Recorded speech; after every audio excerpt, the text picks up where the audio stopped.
All right. Hey, everyone. Those were two songs from the artist Bear's Den with the song Red Earth and I'm already forgetting the name of the song. Red Earth and Pouring Rain. Yeah. And then the next one was the song Agape, or Unconditional Love. So let's go through the lyrics here and see what we see. Now, I actually had a hard time choosing the songs from this artist because there are so many that are quite profound in what they're speaking about and what they're referring to, at least as far as I see it. So this one, Red Earth and Pouring Rain. So even in the title, Red Earth and Pouring Rain, and what color do we often associate with water or rain is blue. So red earth, red and blue, the dichotomy of this dualistic experience, the red shift and the blue shift. So the red earth coming, signaling down below, and the blue rain coming from above. And the union between these two is what makes the magic. That's what gives this experience such a vibrant interplay between these two seemingly opposite forces of the masculine and feminine, the red and the blue. And then the coming together point, the friction between these two seemingly opposite forces is where all life emerges. So we have the water kissing the earth, and then life emerges. So it's just beautiful, even in the name. So in the lyrics, can't you hear it in the silence, the stillness and silence? Can't you hear me calling out your name? So this is our relationship with the divine, a relationship with Christ. I've got something burning and coursing through these cold veins. So again, presenting a contrast, something burning, coursing through these cold veins. So the hot and the cold coming together, the union between. And the burning would be this fire within us, the Christed fire, that cleansing fire burning within us, demanding to be, to rise up and to show within us, because it is us. In the words we speak, babe, somehow I get lost in between. So we are in this in-between space, and we can't get lost in it. The experience, it's designed to be alluring and challenging, and we can get lost in it. So we get lost in between but then it presents a contrasting experience of getting lost in between when to suffer in silence or to break it all with each breath that we breathe. So the Shiva and the Shakti energies, the stillness and the calmness paired with the animus, the movement. So sometimes the divine calls us to be still, to receive. Sometimes the divine calls us to flip over the tables, to break it all with each breath that we breathe. So, it's never all one or all the other. It's a dance between. And I don't want to break it off or break it all. To find that balance between, I don't want to break off the connection and don't want to destroy the experience. So how do we find that middle point? This middle point that's forever changing. The challenge of balancing, to surf on that wave, to walk that tightrope. But I can't let it be. I don't want to be the one to call it out, love, but it's all I can see. So as we're going through this experience of remembering ourselves and reconnecting with that divine influence and divine self, who you are, I don't want to be the one to call it out, love, but it's all I can see. Remember what we found, love. So you see it's referring to love. Of course you can view this as like a surface level romantic song, and it can be that. But what if it's speaking to love itself? Remember what we found, love. No one can ever take that away. So remember what we found in this challenging experience and falling in and out of love again. the beauty that is found within that. Remember what we found in the red earth and the pouring rain. So in that dichotomy between these two, of the red and the blue, remember what we found. Don't you remember, love? Don't you remember? So this is us beckoning to ourselves to remember, to remind ourselves of who we are, to celebrate the forgetfulness, because that provides the experience, but still step back into the remembrance as well. I was waiting for a call never came. So this is sort of like the religious ways of praying, where we're begging and pleading with some force that we pretend exists in some faraway space, or some separated instance of self, and we wait for a call from this idea, but a call never comes, because the point is to remember that you're the one doing the calling and the one receiving. So we just have to be still and receive. So I made my own way, and I can't find my way back home again. So when we're in that state of perceiving the separation as absolute, we try to find our own way, and we veer off the path, and then we lose our way. I can't find my way back home again. Stranded in the darkness, begging, please don't pin all of your dreams on me. Baby, you can count on me. You can count on me to fuck up everything.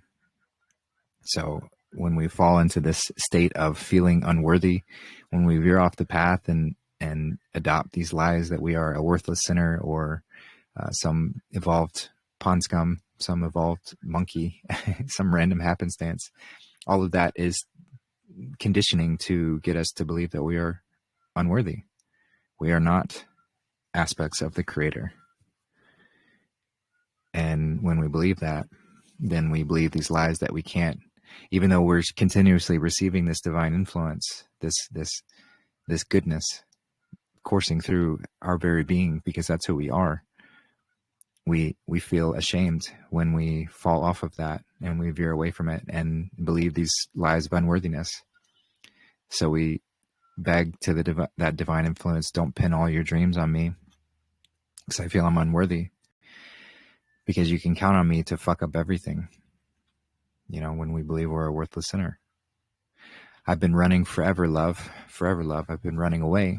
I forget what I'm running from. We've been running for so long, but it still scares me today.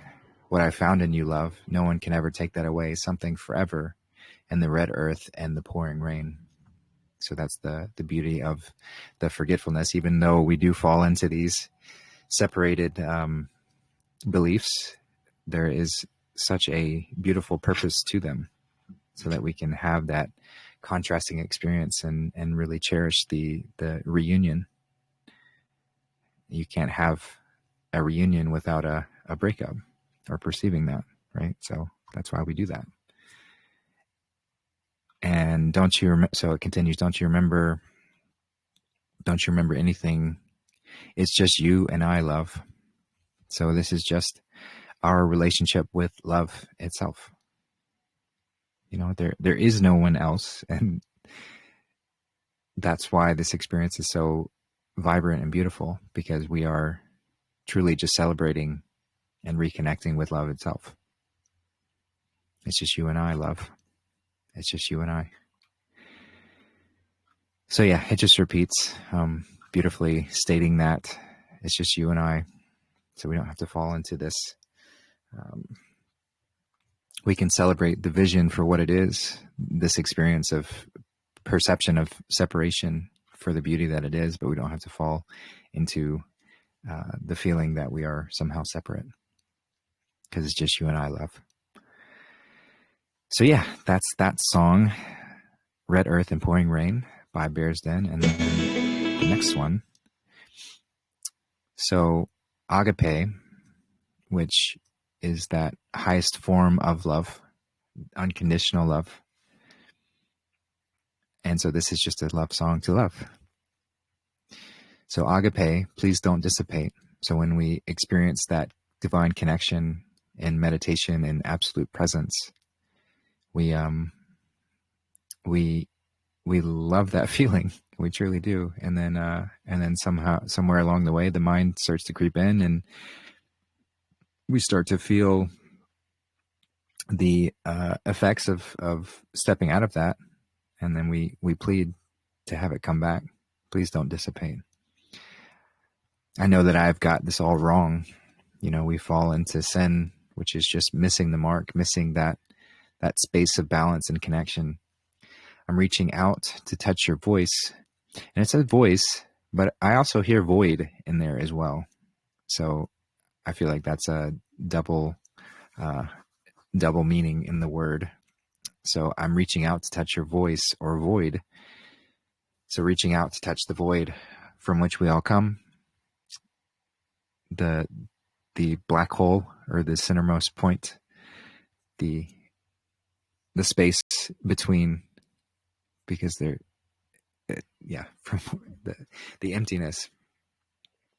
So we're reaching out to touch that, even though it is untouchable and you can't take heaven by force. But baby, I'm clutching at straws, as it emphasizes that, because when we try and do that, we're not going to reach it. It has to be a surrendering to it and allowing in. Oh, even though your words hurt the most, I still want to hear them every day. So why would those words hurt the most? Because they provide the contrasting experience that we are in a, or at least perceiving to be in, a disconnected state. So that words of purity and unconditional love show us that we are not living that way at times. We are not embodying that at times. So those words hurt the most because they remind us of that. But I still want to hear them every day. I want to have that reminder. I want to step back into self. You say, let it go, but I can't let it go. So the surrender is so important. But we have a hard time with it because, the mind provides this challenging perspective, and there's so much beauty that comes with the mind. However, it also presents a lot of challenges too. You say, let it go, but I can't let it go. I want to believe every word that you say, for I'm so scared of losing you, and I don't know what I can do about it. When we feel that and we feel it slipping away, the feeling of fear can creep in, and that only augments the experience. But again, this is all purposeful, to fall in and out of love. So tell me, how long, love, before you go and leave me here on my own? So how long on this day? How long on this in this year? How long in this insert any length of time? How long, love, before you go and leave me here on my own? This is a sort of cyclical nature of this experience. So we're here to master the ability to retain and maintain that connection with self, despite all of the challenges around. However, there are points where that challenge grows quite great, and we might lose that connection. We might fall into the fighting instead of the surrendering. And whether that happens on a daily basis, or if that happens in a great year basis of 25,000 years, how long, love, before you go and leave me here on my own? Well, it's a choice that we face. I know it. I don't want to know who I am without you.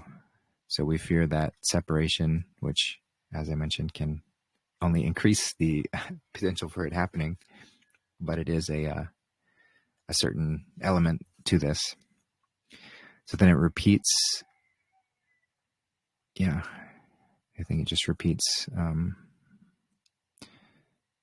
in beautiful ways. I really love this song. I don't want to know who I am without you. So yeah, that's that song, Agape, by Bear's Den. And yeah, I hope y'all enjoyed those two songs. I really do appreciate them quite a bit. And yeah, so welcome to another Quest-i-on. It's been a few weeks since we've had one of these officially. So this is a space where we can gather and to ask questions and share on topics that have come up for us, or things that have happened in our lives, or whatever presents itself. And all topics are certainly welcome. It's a group discussion. It's certainly not, I'm happy to be a focalizer and happy to facilitate, but I do want to make it clear that this is all of our opportunity to gather and to share. And so if at any point you do find yourself wanting to contribute or to ask a question or share an experience, feel free to raise your hand. And if you're unfamiliar on Telegram, you just hit that center button, and that will signal to me that you want your mic open, and I'll open it up, and then I'll call on you when there's an opportune moment. And if your mic is already open, just feel free to jump in whenever there's a silent opportunity. And if you have a hard time, just toggle your mic on and off, and I'll do my best to see it and call on you when there is an opportunity to do so. And just to give some announcements, so it's been a few weeks since I've done this show. We had last Thursday we did, at the same time, we had a open discussion, very similar format, but I was driving, so it wasn't as structured. I didn't do any music, and I wasn't able to read the offline written questions, which I will say that people are always welcome to send me questions, and I do my best to save them. If I get a comment on any post, any type of question that I receive, I do like to save them and come address them here so that others can benefit from the response. And I'm not here claiming to have all the answers. I just am happy to share what I have learned. But I also love that there are others in this space that have a lot to share as well. And that's not restricted to any group of people. If you find yourself wanting to give input on a topic that you feel like hasn't been talked about, then feel free to jump in. I love hearing from others' perspectives, and that's what makes this experience so fun, is we get to share and compare notes as we go through this process of remembering who we truly are, remembering to step back in as that light. We are a light manifest physically, and we go through the experience of forgetting just so we could remember again, as these songs describe. This is the grand story, the one true story, the hero's journey of us stepping back in as the hero, as the Christ, as the Buddha, as insert any term you'd like. It's all the same, so that we can share those gifts with others and reharmonize with creation instead of falling into discord. But the discord gives a wonderful experience of contrast that we certainly enjoy within this story as well. So there's all purpose to it all. So like I mentioned, you can send me offline questions whenever you like. But I do love to give priority to those who are actually here live on the call. So if you do have a question at any point, please make sure to jump in, and we can jump straight to your question. Otherwise, I'll go through other questions that I have received. So with that, I will just pass it off and see if anybody has anything they want to start us off with.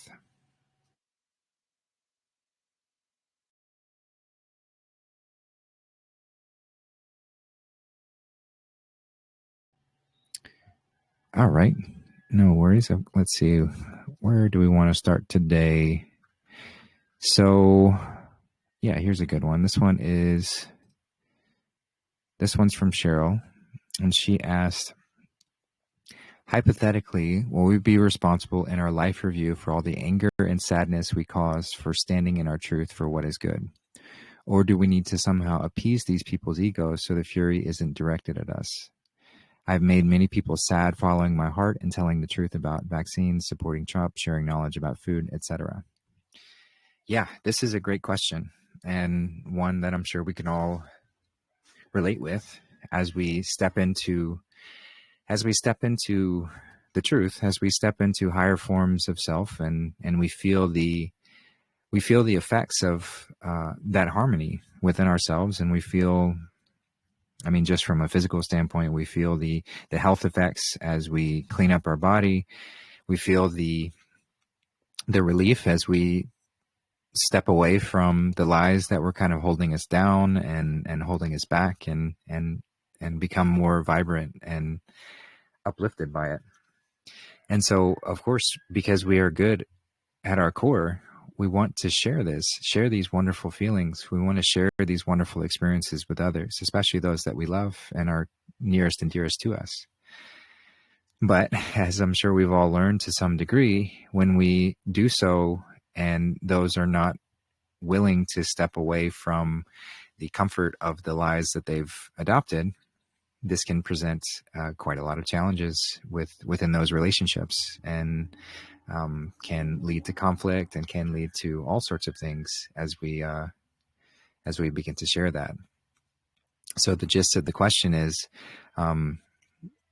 this something that we're responsible for how others react to us? And is this something that we're going to have to review perhaps after in our life review, which is my guess is that's referring to the common points that most anyone who goes through a near-death experience relays, that there is some form of life review on the other side. And I which makes total sense to me, that we would have an opportunity to review this whole lifetime when we are connected to the all. And there is nothing within this experience that is lost. Nothing ever goes away. So my take on this is that there's nothing wrong with embodying and being the truth. There's nothing wrong with living in our highest possible way, and to aligning with that 100%. Of course we can't, or it's very challenging to maintain that 100% of the time, but the more we strive for that, that's the way that the Christic beings have laid out, because that is the way that's ingrained in us, in the deepest parts of us, to follow this. And when we veer off that path, when we sin, which is not, I want to make that clear, not to throw religious dogma in using that term, but when we just veer off the path, when we step away from the one way of reunification and harmonizing, we inevitably suffer when we do that. And all of that is just not to punish us, but just to give us an opportunity to reevaluate what we're doing and to step back into that higher calling, to allow ourselves to be the conduit of that divine influence, so we can shine in brighter and better ways. So again, there's nothing wrong with embodying that 100%, or striving to, at least. Where it gets tricky is within navigating the layers of free will and affecting other aspects of consciousness that are also very much have their own, not that there is really any separation other than through the experience, but every layer of consciousness gets its own free will, if you will. Free will is unlimited, and it's paramount. It's like ingrained into this experience. So if we are choosing to ignore someone's free will and force them to hear or do things that they are not wanting to, then inevitably we're going to be violating karmic law to some degree. And this is where it gets kind of challenging, because it can stem from very good intentions to want to share something with somebody, to want to offer a way out, and to offer a helping hand to somebody who is drowning. However, if they do not want that, if they reject it, and we continue to, try and force them to receive it, then we're bumping up against this very consistent, very stable, very foundational karmic law of free will. Free will, this powerful layer to this experience that cannot be violated without consequence. So, as far as like, and I would say when that happens, the only way that it can truly happen is if we are in a state of viewing separation as absolute, and we're kind of going about it in a way to try and forcefully bring that congruency together. But you can't take heaven by force. And if we're in that state of sort of being attached to someone receiving this in some way, expecting them to be able to handle this, or it's not honoring their journey, right? And so then we're saying that, oh, only my experience from my vantage point, from my egoic perspective, because the ego is what allows us to perceive ourselves as separate, which there's nothing wrong with. However, if we allow that egoic perspective to dominate, then we're losing that sense of connection. And the connected, viewing from the connected space, from the heart-centered space, knows that all layers of this experience are valid and beautiful and perfect. So even someone choosing to stay in a slave-like mentality, or ignore what's right in front of them, and even choosing to suffer, that experience is very valid and very real and very, very right. In a sense, like there's no experience that is invalid or unworthy as far as like a consciousness vantage point goes. It's all perfect. So if we're trying to forcefully shift that, then we're kind of going against the mechanisms of creation. And I don't think that it's like I want to be careful that I don't portray this like it's like some punitive, if we do this, then we're going to be punished, or we're going to have some life review scolding or anything like that. But my perspective on the life review is that it's giving us an opportunity to see where we were harmonizing and where we were becoming discordant. And all of that's there is just so we can learn and see, okay, at this point I was, even though my intentions were good as far as sharing with somebody that vaccines were harmful or what they were eating was killing them or any of that, if my intention behind it was that they were wrong for doing this and that their way of experiencing needed to be shifted or changed, then I'm living in that discordant way. I'm viewing them as a separated instance of consciousness. And it's not to, I certainly wouldn't be punished or anything for that, but it might be a point of like just reflection, and saying, oh, okay, I see where my ego is running the show, even though it was truth that I was wielding it in a continued sort of from a separated perspective. So that's all I would say that might yield from reviewing moments like that, because we can all relate with how, I've certainly had contrasting experiences in that way, and I speak from experience in both realms where I've been far too too forceful in trying to share something with somebody and feeling the degradation of that relationship and feeling not really any benefit from it. There's no, even if I feel or know that I'm quote unquote right about something, is it worth sort of harming that relationship to push that? And then I have the other experience of not sacrificing any layer of how I want to embody my space, and being quite intolerant of anyone who demands I live otherwise. I want to make that distinguishment very clear. How we live and how we operate, what we embody, that's non-negotiable. At least, that's non-negotiable of somebody else to say, this is how you should live and this is how you should be, or this is the idea that you should adopt, or any of that. So we can feel what that feels like, having that conviction to stand firm in how we want to live, and somebody suggesting otherwise. It's like, okay, well, you can suggest all you like, but I'm going to live how I'd like to and how I feel is best. So just using that same sort of mindset towards and empathizing with others, if we approach them, even if, again, what we feel, what we're sharing is good and right, if it's trying to force them to see it or hear it, then we're in that same space of demanding somebody live a certain way that they're not ready to, or they don't want to. So that's where it gets clear to distinguish, is fully embody, fully be the ways that I want to and the ways that I feel called to, with no tolerance otherwise. But then share that same respect to others. And if I'm shifting out of that, if I'm shifting away from that and into more of a demanding space, then that's where I get to reflect on and reevaluate.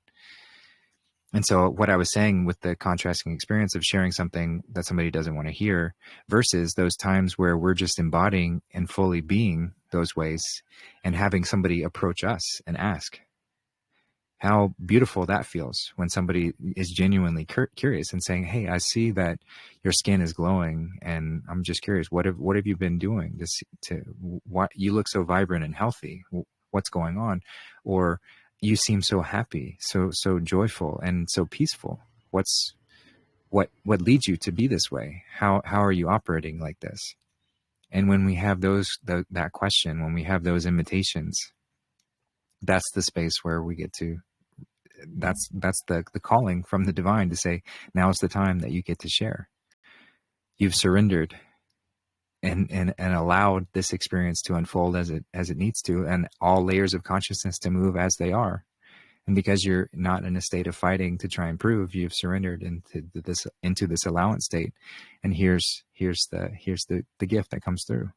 And that relationship gets to flourish even more so, as to be being mindful not to overstep. Even if somebody asks us about something, it doesn't mean that's a open invitation for literally everything to be shared, but it's a dance. So that invitation, we see how deep is that invitation? How far do they want to go? What can I share without bumping against that resistance? And then that allows the truth to flow into this experience in a more graceful and harmonious way, and the relationship to strengthen because of it. So I hope that kind of illustrates the contrasting experience that we can find through both of those ways. But to find the balance in between is key. So I'll just leave that one there and see if anybody else wants to jump. Yeah, go ahead. Hey, it's Lila. I'm driving now, so I'm going to make this brief, but I just also wanted to throw into that this awareness and consciousness around, again, human design, because I heard a lot of you talking about the invitation, and yes, I agree wholeheartedly. And it's so important, I believe, to also be aware of your human design, whereas waiting for that invitation may be completely appropriate for a projector more.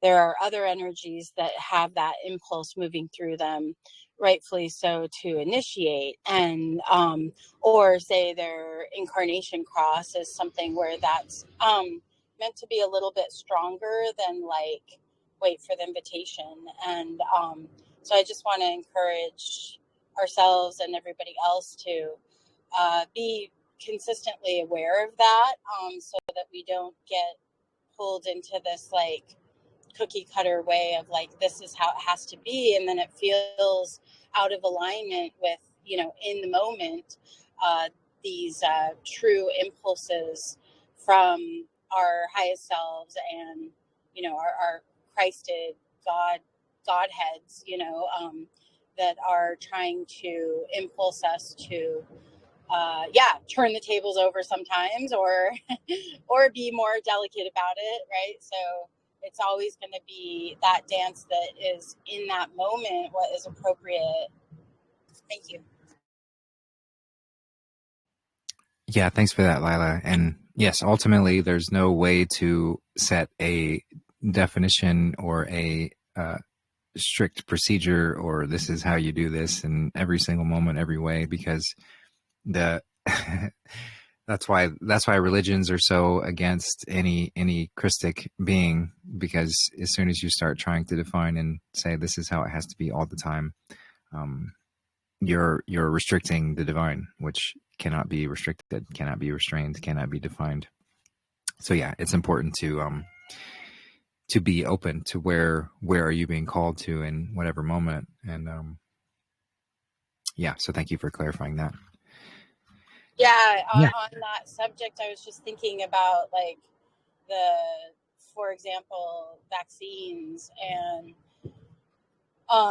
when I came to deeply understand the science and the real science around it, and did my work with it being a cross of shock, there were people that I was meant to say things bluntly to, let's put it that way, who could not hear it at the time. And even if I was, my perception may have been, oh, that was a failure, or I didn't handle that delicately enough, or something like that.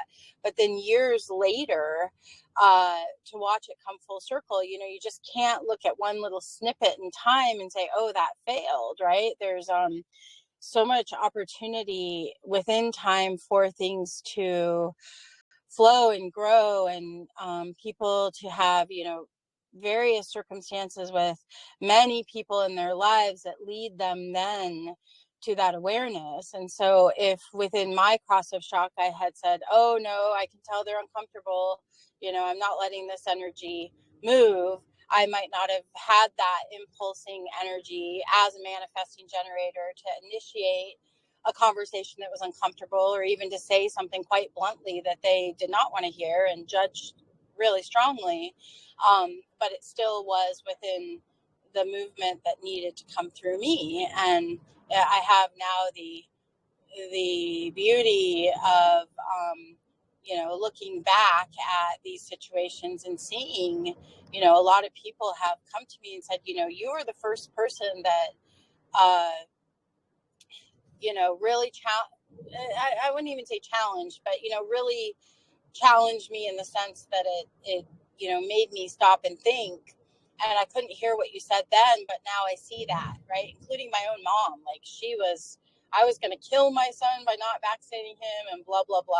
And later she came to a place of actually being anti-vax right before she passed from this earthly realm. And it was, through so many different circumstances that she came to that place. But my certain signature and archetypes and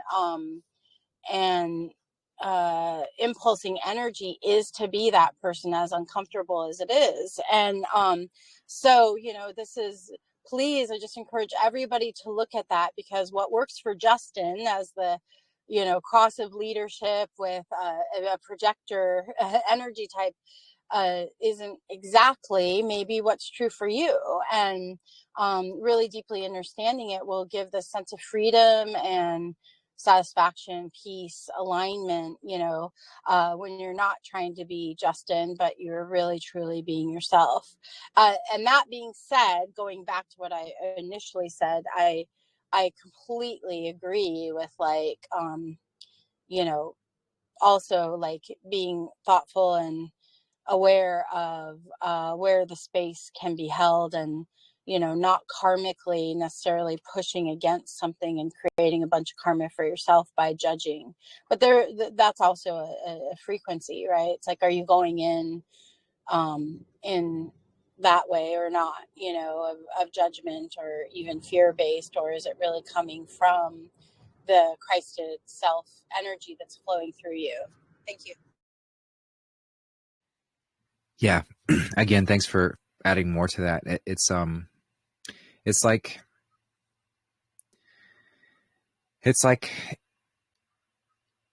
I'm just trying to gather. So like what might be reviewed in a life review would be distinguishing between the times where we were following the ego's impulses versus a divine inspiration. And it's very challenging to distinguish between those two, especially in this form, in this way. But a life review might be an opportunity to see those clearly and say, oh, okay, I was wanting to prove them wrong and wanting to rub their nose into it and all of that kind of thing. So in those moments, it's the ego. You know, if I feel like I'm better than somebody because I know this and they don't, and I'm wanting to humiliate them or whatever the case may be, then that can be seen as an egoic impulse. Or is that the divine moving me, as Lila mentioned, to be a catalyst to hear something that, you know, they might find uncomfortable or even get upset with me about. But that's the opportunity for their soul to have something to move from. And in that space, it would be a divine influence. But if I had that divine influence to share something with somebody, and then I kept trying to force them to hear it, even though they expressed they're not ready to, or they don't want to hear anymore in that moment, then I've shifted that divine influence into an egoic influence, you know? So it can get tricky, and that's why it's impossible to define in all scenarios, in all instances. And I'll just give it. Oh, go ahead. I was just going to say, perfectly said. And within that, from a human design perspective, there's even people that have the ego center motor defined, which makes it even more tricky. And if anybody has not heard that Mirkwood that we did with Colleen around this, it's really, really powerful. We'll try to post it in the JC family, but that is a whole other realm of that. And it's like, is it coming from a state of egotistical action, or is it your, you know, the original term of ego / id, which is it's a very nuanced situation within human design. And so many people can be thinking like, oh, I don't want this to be my ego, but then you look at their human design and they actually have the ego motor, also called the heart motor, also called the will motor, defined. And then that takes an even, or invites, it can invite an even more nuanced perspective to get really clear on that, so that you don't mix up, you know, yes, acting egotistically with coming from the ego, right? So it's really, really challenging. And I just know so many people love and appreciate the frequency of Justin and what he brings, and it is so incredible. I mean, he's one of my best friends, and you're wonderful. And let's not try to be Justin. Let's be us, you know, and all of the glory. And let's find what's really true for us. And also, I wanted to mention the work of Dr. Michael Newton. It's called Life Between Life Work, and there's thousands and thousands of documented research cases where they've actually worked with the past lives, etc., but actually the life between life, so the life in the soul world. And you can actually go and work with trance state and go into those spaces and communicate with your soul. You know, if you're not in communication with it here in this realm.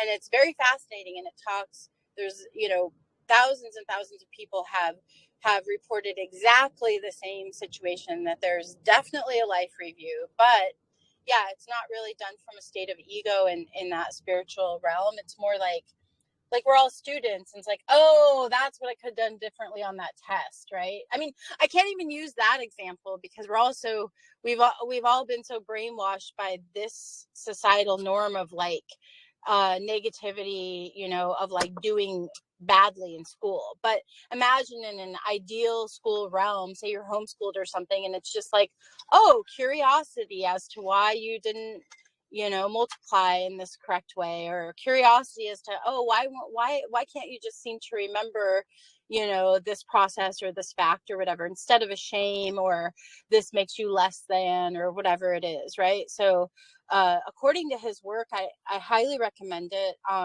He's got a number of books that he's written, and we've spoken about it in different lives, but just in case you're hearing this for the first time, it's quite fascinating. And it's also you know, speaks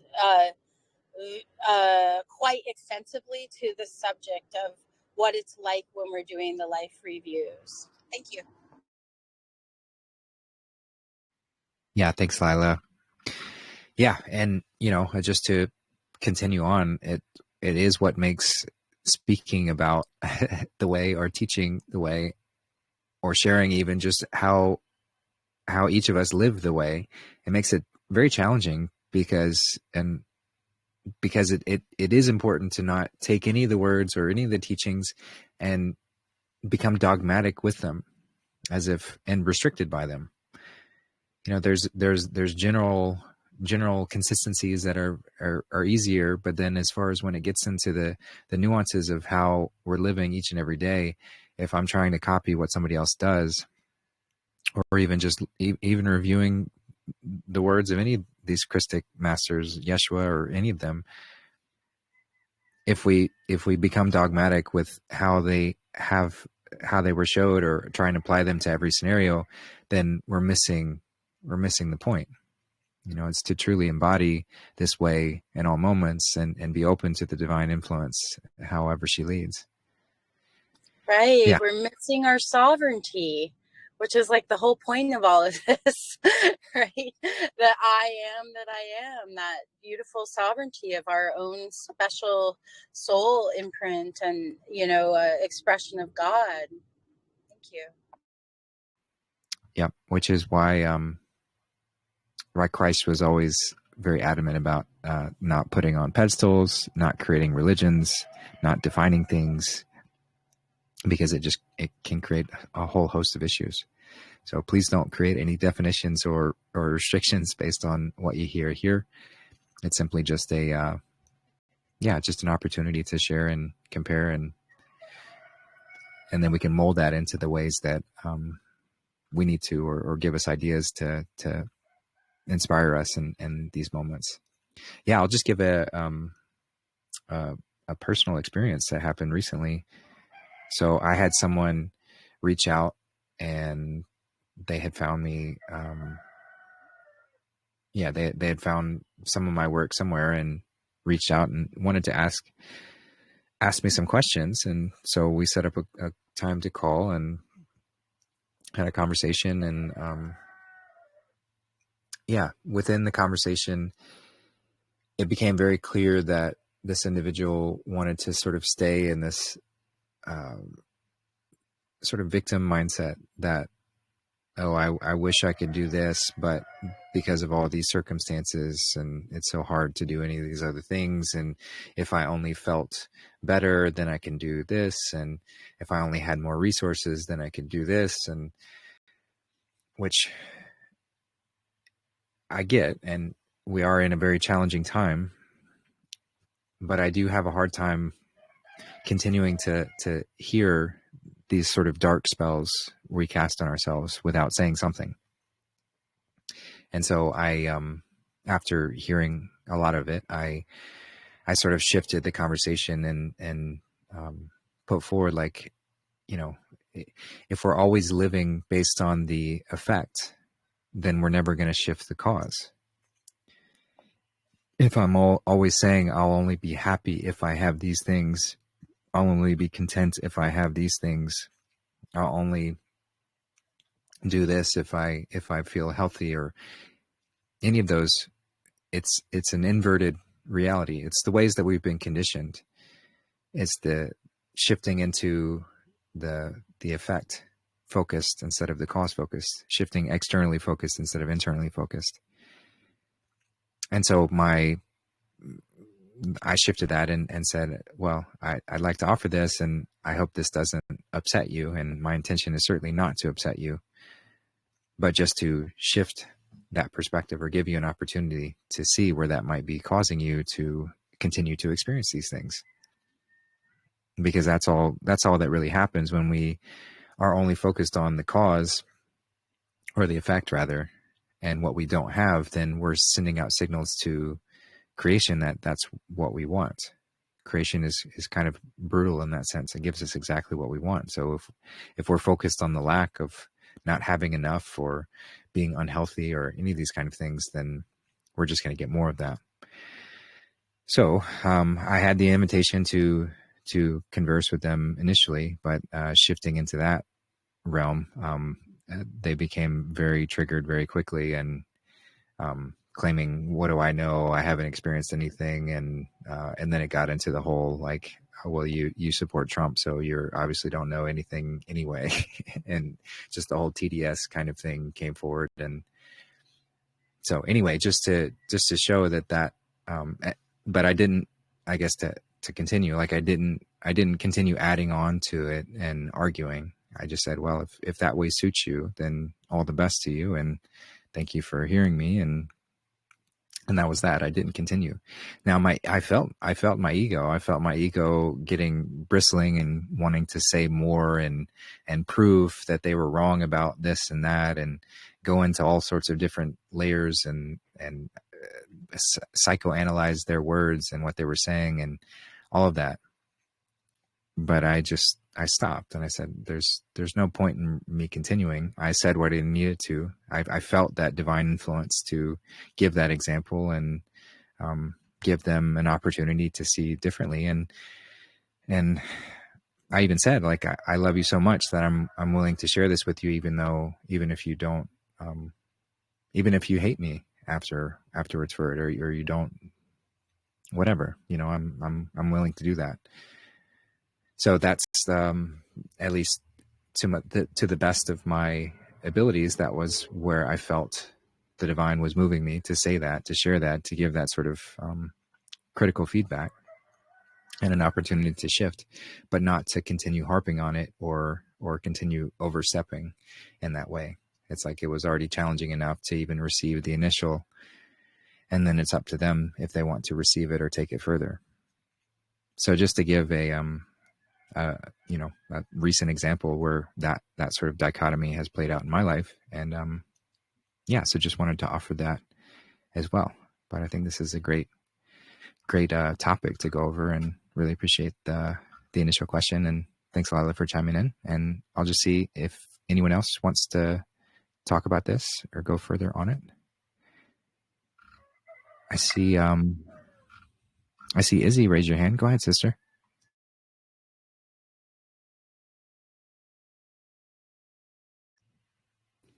Are you able to hear me? I am now. Yeah, go ahead.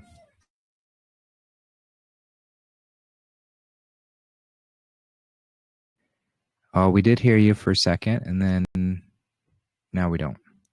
Oh, I'm sorry. Can you hear me now? Yep, loud and clear. Good. I'm sorry. I pushed the wrong button. I did ask a question a couple of days ago, and I think you acknowledged that you were going to address it. So we can leave that till the end. It's about the fifth dimension, because I had heard some troubling information about what fifth dimension was, and whether it was a physical place, and whether it's, Christ consciousness. So we can cover that. I don't want to take the time for that. If we get a chance to answer that question at the end of the show, that'd be perfect. But first of all, I want to tell you, thank you all for being here. Thank you. I kind of looked forward to that. Now I had to make sure I was going to be home early. But now I have a question on something that happened to me this morning that's very, very emotional. And I'm going to try to do it without crying. But anyway, a couple of weeks ago, I feed the birds. I feed all the wild birds and the cats and, neighborhood people that move out and they leave these cats. And I've got my own dog and my own parakeets. And the blue jays come around every once in a while. And I had read that even though they may be common, they're becoming extinct because you just don't see them as much. Anyway, long story short, one of the cats in the neighborhood that they abandoned, I started feeding, and she became kind of like my cat, but it's not really mine, but she hangs her, and that's fine. And so anyway, she got pregnant and she had 2 kittens, and they're adorable, and I've already found homes for them. However, the other day when I went outside, I usually get up real early in the morning, I get 3 or 4 in the morning, and to put water in the bird bath, and I guess I didn't get a chance, and I guess the blue jay came in and was probably, because he usually would swim, he or she would swim or kind of, ruffle their feathers. And anyway, long story short, Sugar the cat came to my door, and she had the blue jay in her mouth, and I went ballistic. And so anyway, I opened the door, I went, no, and I tried to stop Sugar and grabbed her. I said, no, let it go in. So she let go of the blue jay, And of course, I started crying like a baby. I really did. Lately, I have been so emotional when it comes to animals, dogs, cats, birds. I don't care. And I try not even to kill spiders. If I see them, I kind of pick them up and throw them in a yard or something. But, and so anyway, I tried and I begged, Archangel Ariel, who's in charge of the animals, to save the bluebird, and it did, the blue jay, and it didn't. And he died. And I was really upset with the cat. But of course, I didn't beat her up or anything like that. However, I started looking for spiritual meaning in blue jays and kind of got a little idea of what it was all about. And then about later that afternoon, I look outside the garden and there is another blue jay drinking water. And oh my gosh, he's reincarnated, or maybe he's come back, one of these things. And so that really lifted up my spirits. However, this morning, the two little kittens, I named them Boots and Socks because one of them looks like it's got boots on it, the other one looks like it's got socks. And I was getting ready to go out and run an errand. And my 16-year-old dog was outside, and she's with me. However, I looked under the car because the kittens now are becoming really active. And I looked under the car to see if any of the kittens were there. And no, I saw one of them playing with it. And I thought, perfect. So I'm backing out. I have to open my gate to get out of the carport. And as I was backing out, I hear a thump. And I thought, oh, dear God, please, please, please don't let it. And I stopped right away. And I looked over my windshield, and Socks, the male, was on its back, and he was kind of moving his little paws. And I ran out of the car to know. I was trying to think maybe I could save its life, but no. And it turns out the way I'm gathering it happened was that he was in the wheel well up in the front. And the only reason I know this, and I'll tell you why, and I guess when I started the engine, he must have gotten scared, ran, and I must have ran him over because my back wheel had already cleared, so it had to be the front wheel. So anyway, I tried to revive it, and no, I don't know what happened because only part of his face was gone. So I don't know if maybe it had to do something. Maybe he was in the fan of the car, whatever. But anyway, so I just started crying and just asking God and, Mother Earth to forgive me, because I knew it was an accident. And anyway, so I took off and I went and ran my errands. And when I came back, what I did was, he was dead, I grabbed him and the mother just came right away. The kitten Sugar came and was starting, meowing and licking it. And of course, it was dead. And so then I had to pick it up and put it in bags. I didn't really want to bury it because she's a digger. And so I thought, no, she'll dig them and I'll find them dead somewhere. So anyway, I went and put them in the trash and everything else. And I went and ran my errands. And when I came back, I was real cautious about bringing my car in. And my dog, Maggie, she's 16. And so she's kind of follows me everywhere I go. And then later on, I heard the cat, the mother, meowing like really loud. And that's when I noticed that she went to the front wheel of my car and she kept sniffing around there. So then I realized that the kitten had been probably in the wheel well of the front side of the car. And I just never saw it, And so then she was just crying and crying and I was just in tears. So I grabbed the bag, unpacked the bag, and I laid the body there so she could smell him and do whatever she had to do and kind of grieved. So all of that to ask you, is there spiritual meanings when something like this happens? Is there a message from the universe or from whatever, fifth dimension, whatever, when something like this happened, whether it's the blue jay, because the blue jay gave me some really good that when I started researching, it had some really good messages. And hold on, let me just drop my volume here on my phone because I don't want to be bothered right now. So anyway, what I wanted to tell you was, so I started looking at the blue jay, and it had some good things, and it said something about, going through life and, reincarnating or whatever. But when this is a kitten that just started. And this is what really hurts me, is because I was going to be giving these 2 kittens to a friend of mine who's got a rash. And she was the first one I called, and she goes, Izzy, it's okay. It was just an accident. And I know you didn't mean to. I'm like, no, but, and I'm just crying up like a kid. Here I am, 72 years young, crying over a kitten. So the question is there a spiritual meaning when you either see an animal dead, or you see it get killed, or in this case, I ran it over. And would I know this might be a stupid question, but I'm still thinking like a kid, would it in any way affect my karma because I killed this kitten? So those are the questions that I had. And like I said, the 5th dimension, only if you get to it, Justin, but this it's sitting really heavy in my heart right now. And I just need, I just need some peace. And I know that I didn't do it on purpose, because I remember getting my niece to look underneath the car, because one night at 2:00 in the morning, I couldn't find them. And I went underneath my car, and I was like, here, kitty, kitty. And I heard this really, really faint meow. And then the mother came, and he jumped out. So that's why I was making sure that I looked underneath the car to make sure that he wasn't there. And then when I heard the thump, I thought, dear God, please not. And it was.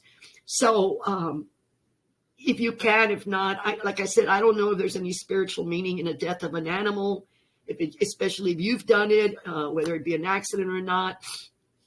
Because I do believe that the universe does use creatures, and I know it's part of Mother Nature or Mother Earth. And so that's what I wanted to ask. I was going to ask you about the 5th dimension, but this one is just really, really heavy in my heart right now. So anyway, I just thought I'd ask you that. Thanks, Justin. Yeah, thanks, Izzy. Thank you for sharing that. And yeah, we're definitely with you, and just giving you a big hug, as I know that's a challenging experience to go through. And yeah. So spiritual significance, we could probably find many, perhaps you could argue infinite layers of significance, because everything is both inherently extremely significant and at the same time meaningless. And I don't mean to say that to downplay anything that you have experienced, but just to offer it so that we don't, we can spend a lot of our wheels can spin, and our minds can race, and we can try and find all sorts of things. And I like to keep it simple. I like to keep it really simple. And I would say that what kind of came to me as you were speaking was, this is giving you an opportunity to find grace even in the pain, even in these sort of painful experiences, and to we might fall into the doubt, or the like, why God would you allow something like this to happen? Why would you put me through this? So all of these mental loops that can come out, and we can fall into for this day, for whatever reason. That's the challenge that's being presented to you, so that you can stay in that space of grace, and stay in that knowing that everything within this experience is perfect as it needs to be. And even the contrasting elements and the things that we find painful or sad, those too provide just a vibrant layer to this experience that we cherish.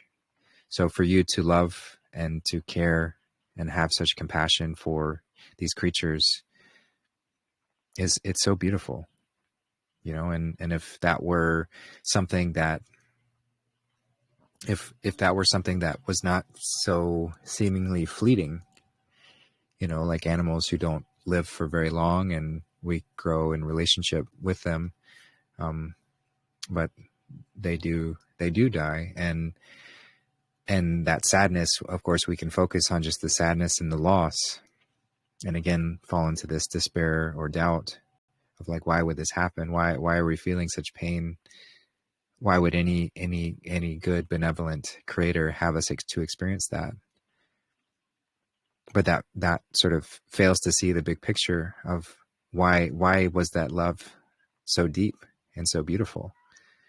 They say distance makes the heart grow fonder, or this sort of like that, the contrasting feeling of not having something allows us to cherish it when we do have it.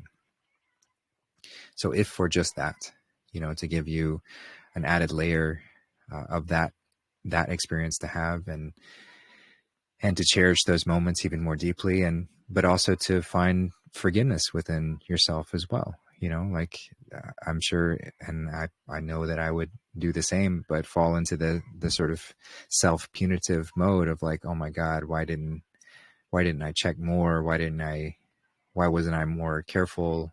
All these questions we can start to ask in ourselves. But through that, you get to find grace and knowing that this happened exactly as it needed to. And we don't know all of the reasons why, and we don't need to know all the reasons why, but just offering up potential, say that, that experience, as traumatic as it was, maybe that pause that you took from doing that, from going to wherever you're going, maybe that saved you from getting into an accident, or going in through some other experience, or maybe this experience is preparing you for something so that you can impart this wisdom to someone else who's going through and feeling that same sort of despair, or same sort of self-deprecation, beating oneself up for going through something like that. And you're able to offer them that grace and compassion that you're learning to show yourself in this moment. So I don't know exactly what might have caused or why this might have been influenced to happen in this way. But if we're just open to it and trusting,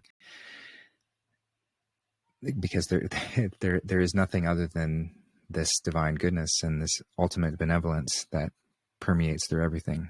So even in these instances where it doesn't necessarily feel that, where we see this beautiful creature, this embodiment of purity, to die in this way, it doesn't seem fair. However, from a big picture, it's absolutely perfect.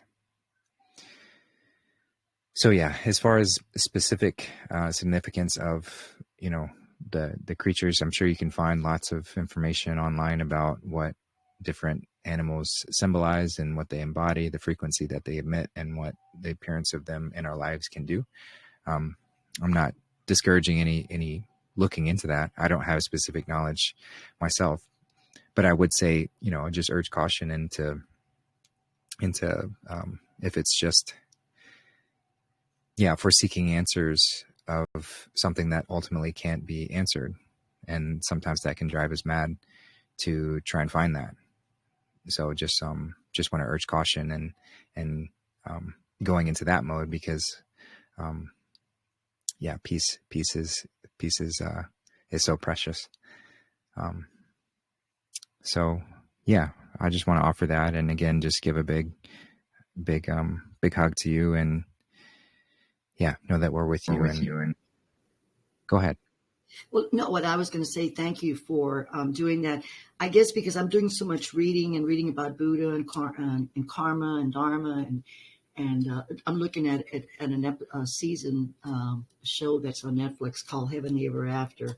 And it's really funny because it's about people that die and then they're up in heaven, but they know it's not the real one yet. And there's animals, they're dogs, and the dogs are, they actually die, and they're up there and they're trying to find their owners and everything else. But, you brought up a good point, because you're right. I mean, his death could have caused, was my delay that I could have possibly, something could have happened to me. And so I'm always very open to that. One other thing that I was going to ask you is, I hear, or I know that when you speak into the spiritual realm, you have to, the Bible's very clear. It says, your words can bring life or death, choose life. So we have to be extremely careful what we say in the spiritual realm, because the universe, they only hear, and it's going to vibrate. You can manifest it in the physical realm. and you can correct me if I'm wrong. And so I've become extremely cautious. And like earlier when you were talking about, I tell people, like I have a friend of mine and she'll talk to me about Jesus and everything. And I'll tell her how I feel and where I've gotten and where I'm at now. And she's very insistent that no, it's this way or this way. I'm like, hey, that's cool. You know what? It's okay to agree to disagree. And neither one of us, and this way we still keep our frequency high and everything else.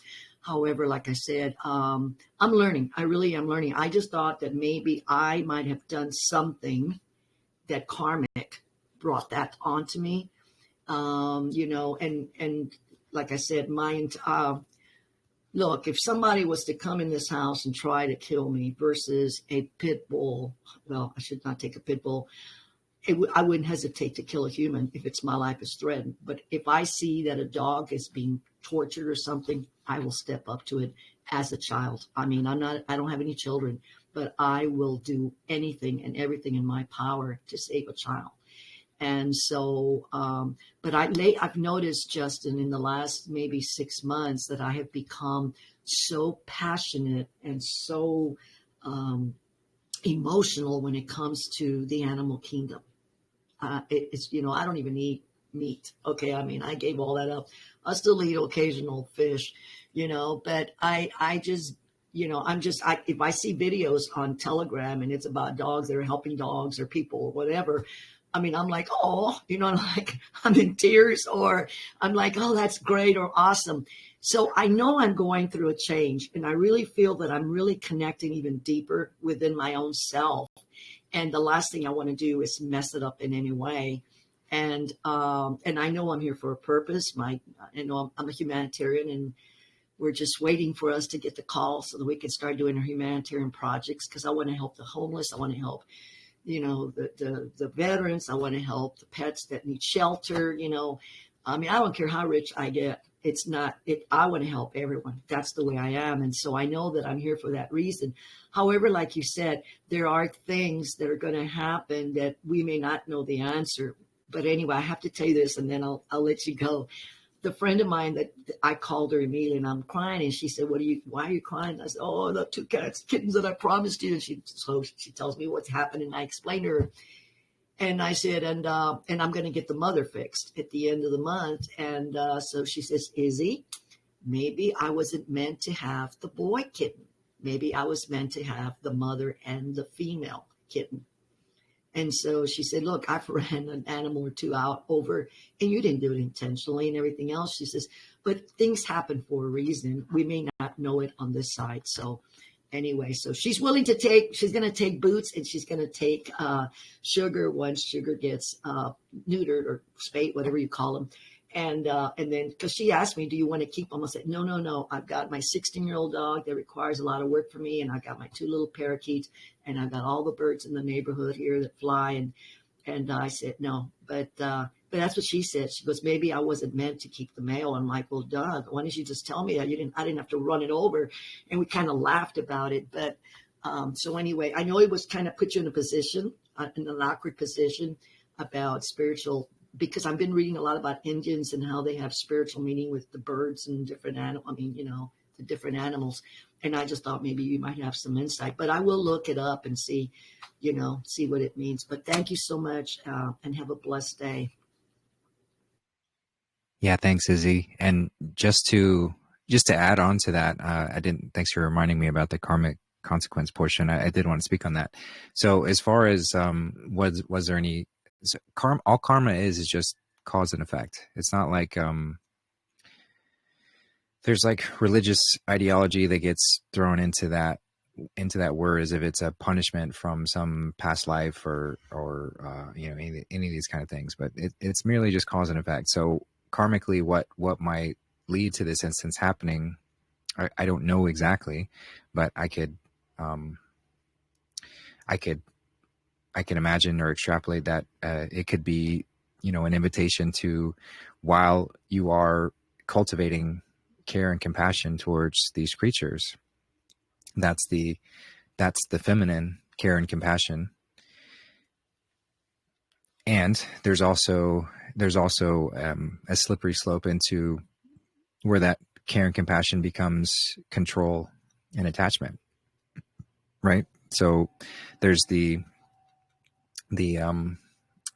sort of grandmother spider allegory of that sort of inverted state where she begins to smother and weave a web and wrap it around those that she claims to care and have compassion for. And that's to symbolize the over attachment. So it's like the helicopter parents who don't let their children live. It begins to become a smothering. The attachment isn't healthy for anyone involved. So I'm not saying that I necessarily know that's exactly what might have caused that. But if your care and compassion, which is beautiful to allow to flourish and embody, if that's leading towards an attachment to where it's causing a detriment in the ways that you live, then that karmically is going to send signals to creation to give you an experience to lessen those attachments so that you can live more freely. So just a potential there. Again, I don't know for sure, but just something to offer.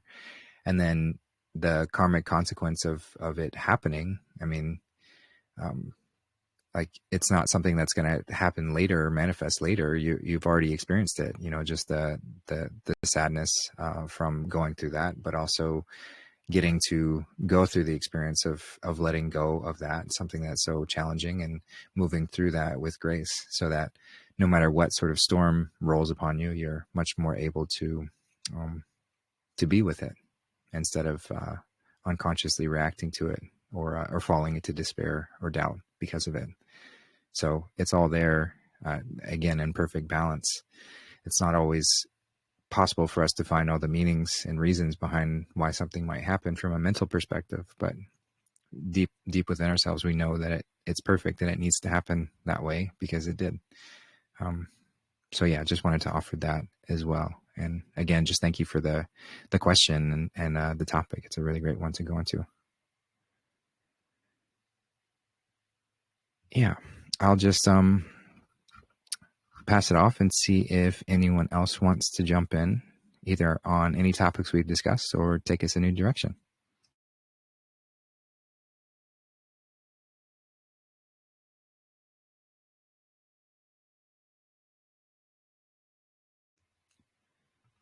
All right. Well, here is, I can probably go over this one pretty briefly. So Brian asked a question. I hear that yoga is demonic. Can you please help clear this debate up? Thanks. So yoga, the word means union. So it's certainly not demonic. In fact, it's quite the opposite of demonic if we just want to look at it from a word perspective, because demon, de, to take away, mono. So demon is a thought form that separates, whereas yoga means union. So it's a cohesive coming back together. So it's actually quite the opposite of demonic. There are no such things as demons. It's all consciousness in infinite form. We can have sort of, it can be a character. It can be like a quality. A demonic can be a quality that a consciousness layer can have. As I mentioned, it's separating from the oneness. So it's that discordant way. So we can have demonic thoughts, or we can embody a demonic way of being, which if we're just hell-bent on that which is evil or destructive or separating, that can certainly be demonic. But there are no inherent demons as some other physical being or even spiritual being. It's all just us. And so is yoga demonic? Absolutely not. This idea is simply pushed by religious institutions that label anything that is actually reunionizing. So bringing us back to our true self, learning about who we are, learning that we are the Christ, we are the Buddha, we have this energy within us. We are this energy. So anything that causes us to harmonize with that frequency is a threat to the control scheme of those who seek to enslave.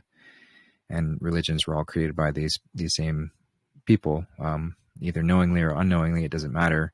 But as soon as we try to define something, then that definition can be controlled. And if people believe it, then that's what creates the slave system. So they're going to label yoga demonic because it doesn't require a middleman. It doesn't require a priest or a guru, though there have been many religions formed off of the concept of yoga. So I do want to clarify that yoga would be simply a practice or a way to unionize. And oftentimes it's with the breath, but it's really just with the divine itself. So whether it's not just the stereotypical westernized form of yoga where you wear stretchy pants and sit in a hot room or do all these really complicated, difficult poses. Not that there's anything wrong with the poses themselves or the ways of practicing, but it's not just an exercise form. It's meant to be, how do you unionize with your breath and your body to bringing mind, body, and spirit together in union. So yoga is both physical movement, but also meditation, states of being, how you live and act. It's all there. So no, yoga is certainly not demonic. That is just that's a demonic classification by those who seek to keep people separated from themselves. So yeah, I'll just leave that one there and pass it off and see if anyone else wants to jump in.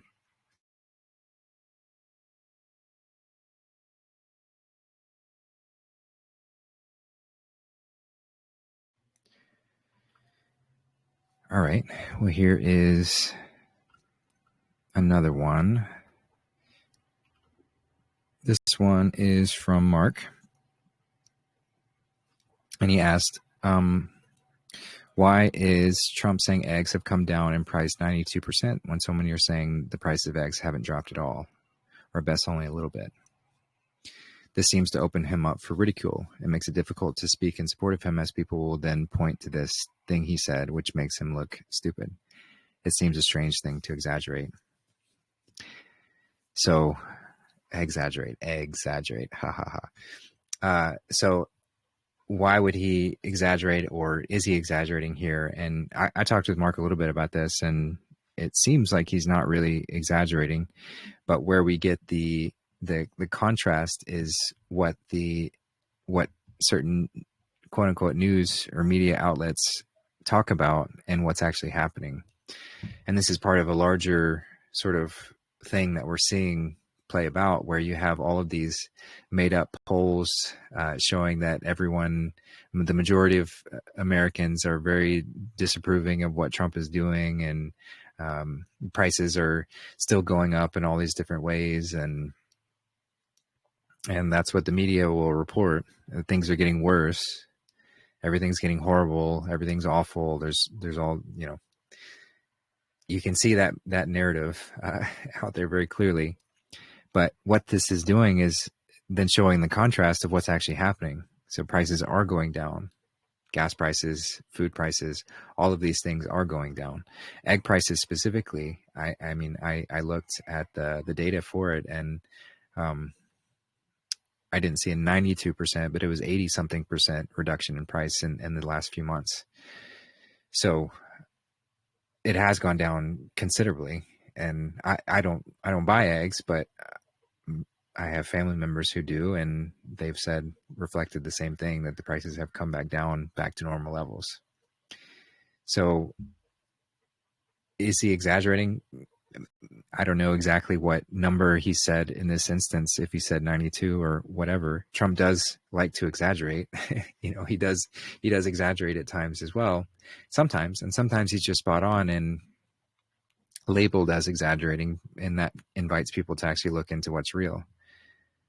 And so people want to believe the media that's saying he's lying or, making up the stuff, but then they don't research it for themselves. Well, that's just showing who's still following the media, puppet lines, who's being controlled by those things. And everything that's being done now is continuing to influence and inspire people to step away from this sort of gaslighting approach that the media has in controlling people emotionally. And there are still many, many people who are controlled by that, but we're seeing many people step away from that. And that's what I see this time sort of being very helpful for is it's giving more opportunity for people to see, wow, things are actually getting better. And yet the media is continuing to act like everything's turning to hell. Whereas when everything was getting worse under quote unquote Biden, and the media was saying everything was getting better. So it's just showing the contrast between what's actually happening and what the media shares, which is helpful for people's awakening. And then Trump is just a character. He's not meant to be taken literally or seriously all the time.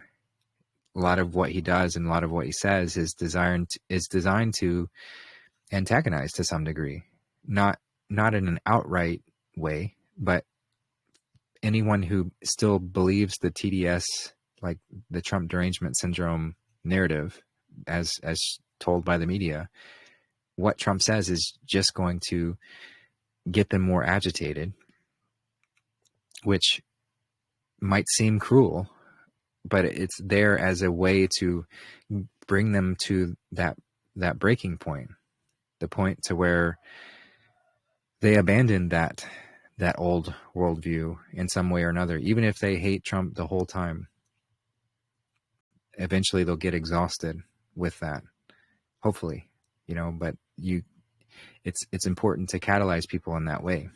So that's what he's doing. He's a catalyst. And if there is any exaggerating or things that he says, a lot of times they're comms. Gematria is often used by the things that he speaks of and refers to, comms for other layers within other actors in the script to receive their orders. And then sometimes it's just designed to get people to look into things themselves. We don't need to be treating Trump like he's a savior. We don't need to be taking his word at gospel.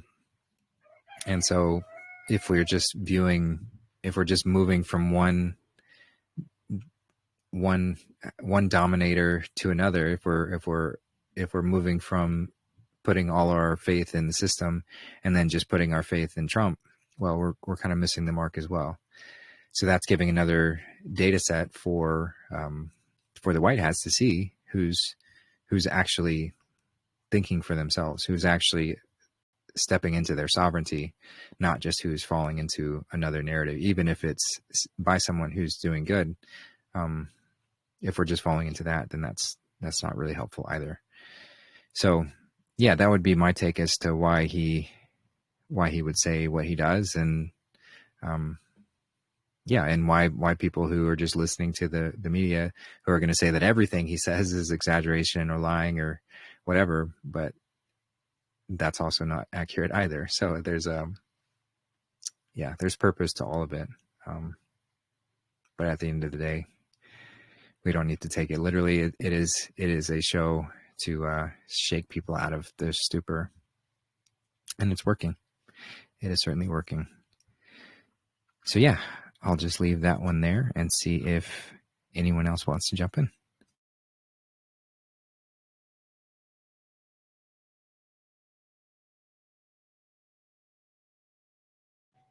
Hey, Jeff, go ahead, brother.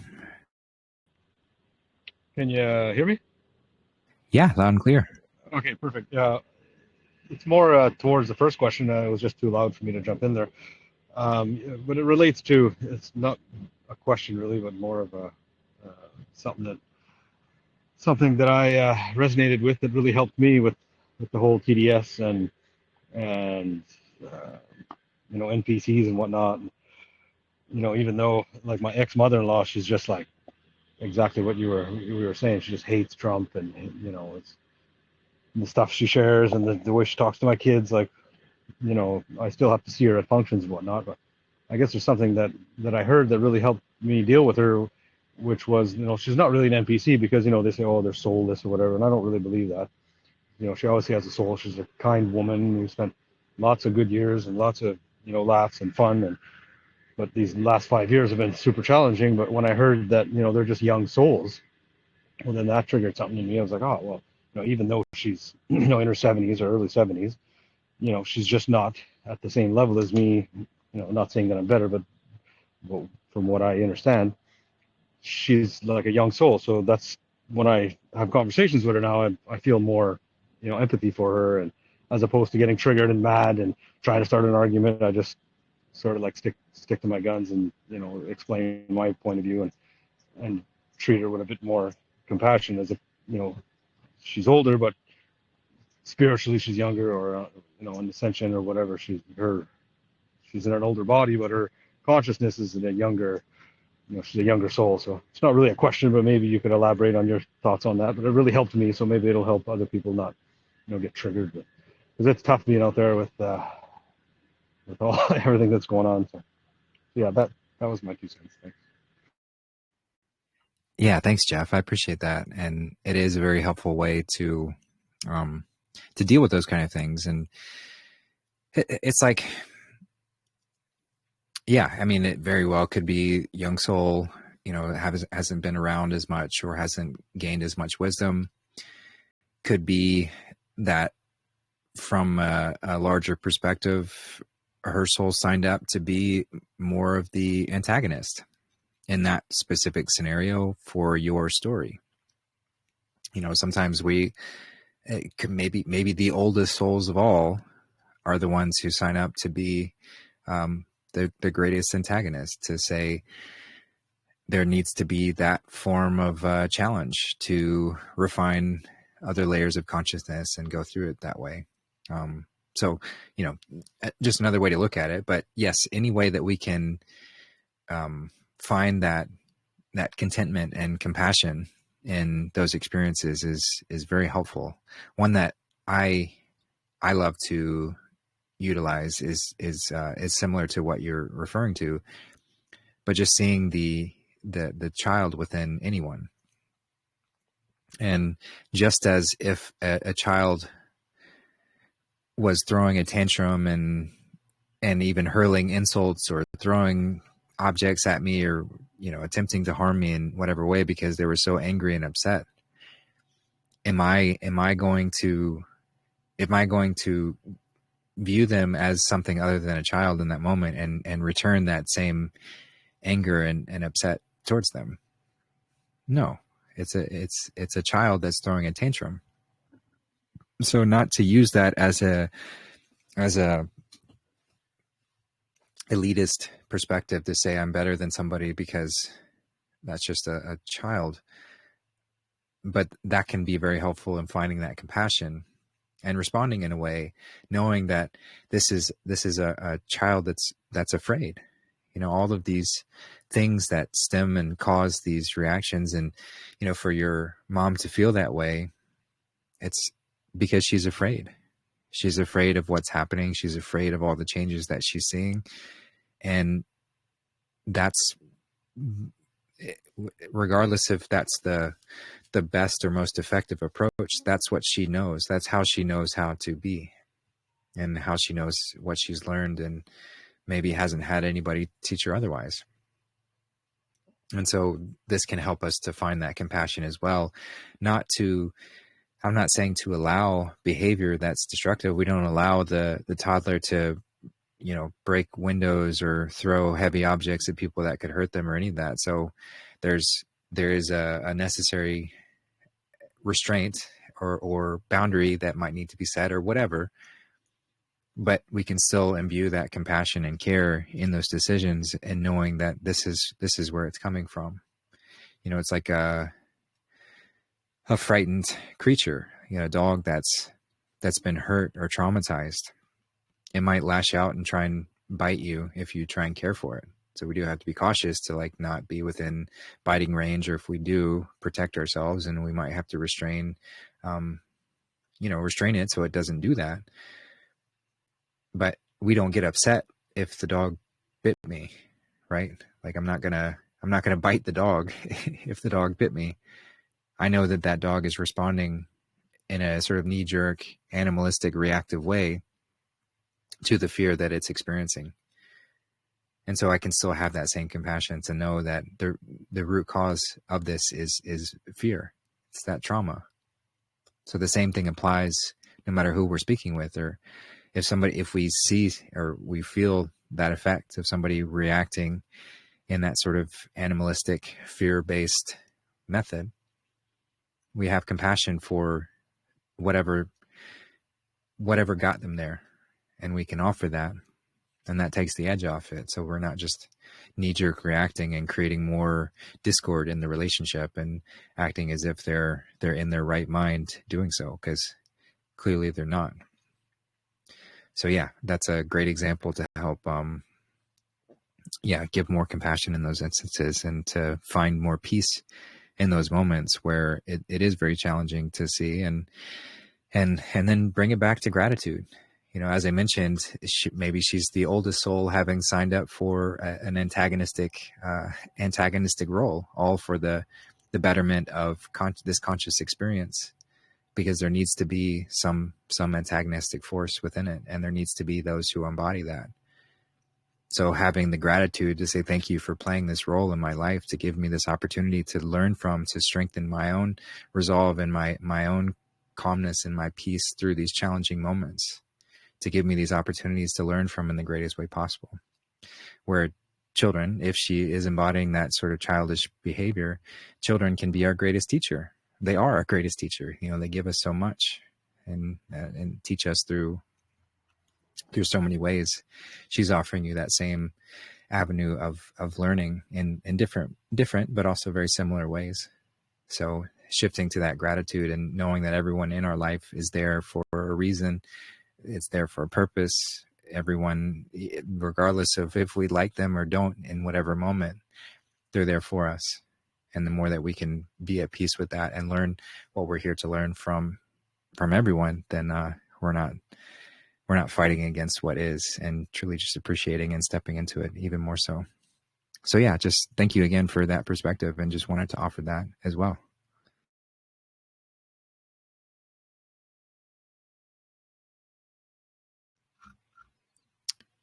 Yeah.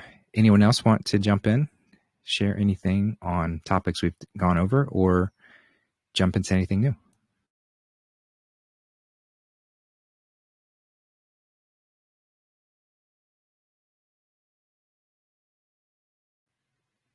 All right. Well, this one, yeah, we'll just go with especially since you're on the call, Izzy. We'll go to your question about 5D, and please feel free to add anything if I didn't cover the question fully. But she asks, can somebody tell me what 5D is? Is it Christ consciousness, or is it a physical place in another universe? Many talk about ascending to the fifth dimension. Thanks. Yeah, Izzy, I'm curious, because you said something, you had heard something disturbing about that. If you just want to clarify, like, what else you heard, and that way we can refine the answer a bit more.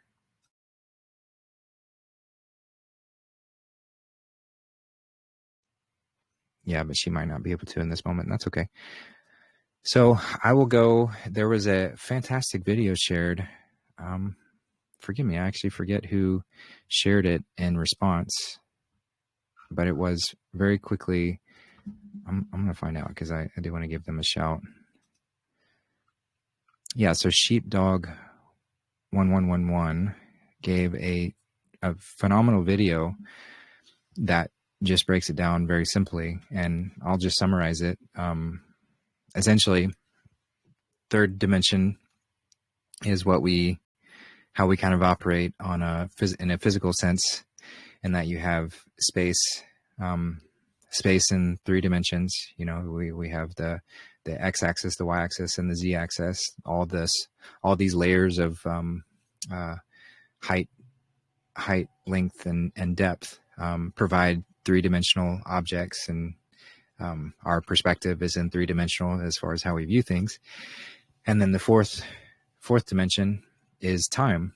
So space over time and the shifting of that. So time adds another element that can't necessarily be seen, though we can see some effects of it in a physical sense. It's not necessarily something that we perceive physically. And then the video went into how the fifth dimension is adding another layer to that, which is that you as consciousness are beyond space and time. You are the fifth dimension, and the fifth dimension is connected to all because it's consciousness itself, and it is not limited by space or time. So it is above that. And I just thought that was just a wonderful, simple way of breaking that down, because the whole term 5D gets thrown around quite a bit, especially in the sort of pseudo-spiritual realms, if you will. And in this new religion that has formed around the ideas of spirituality, and it's using the same concepts that previous religions have used to specify 5D as this other place that we go to, or this realm that only those who are worthy will get to go to, just as heaven is always some future state and somewhere else that you have to attain. So 5D just becomes the same thing to utilize, and then it becomes this elitist kind of thing of like, oh, I'm so 5D, so I don't deal with that, or I'm so 5D, so therefore I'm better than you, or I'm not going to do these things because they're not 5D, and all of that, all these ways that we can use these terms to spiritually bypass what is right in front of us. So 5D is not another space to go to, or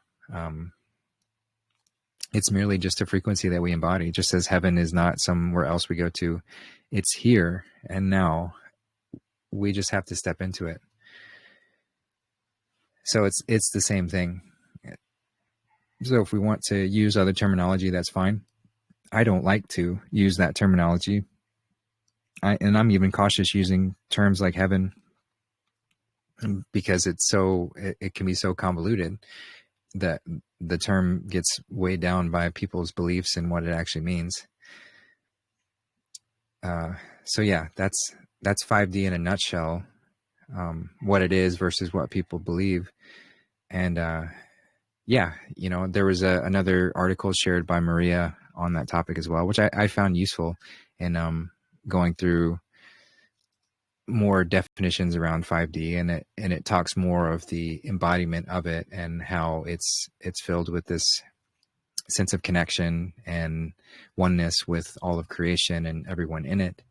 And it is. So we can come up with ways to describe that heavenly state of being, which is nothing other than who we truly are. But it is ultimately something that is beyond definition, beyond description.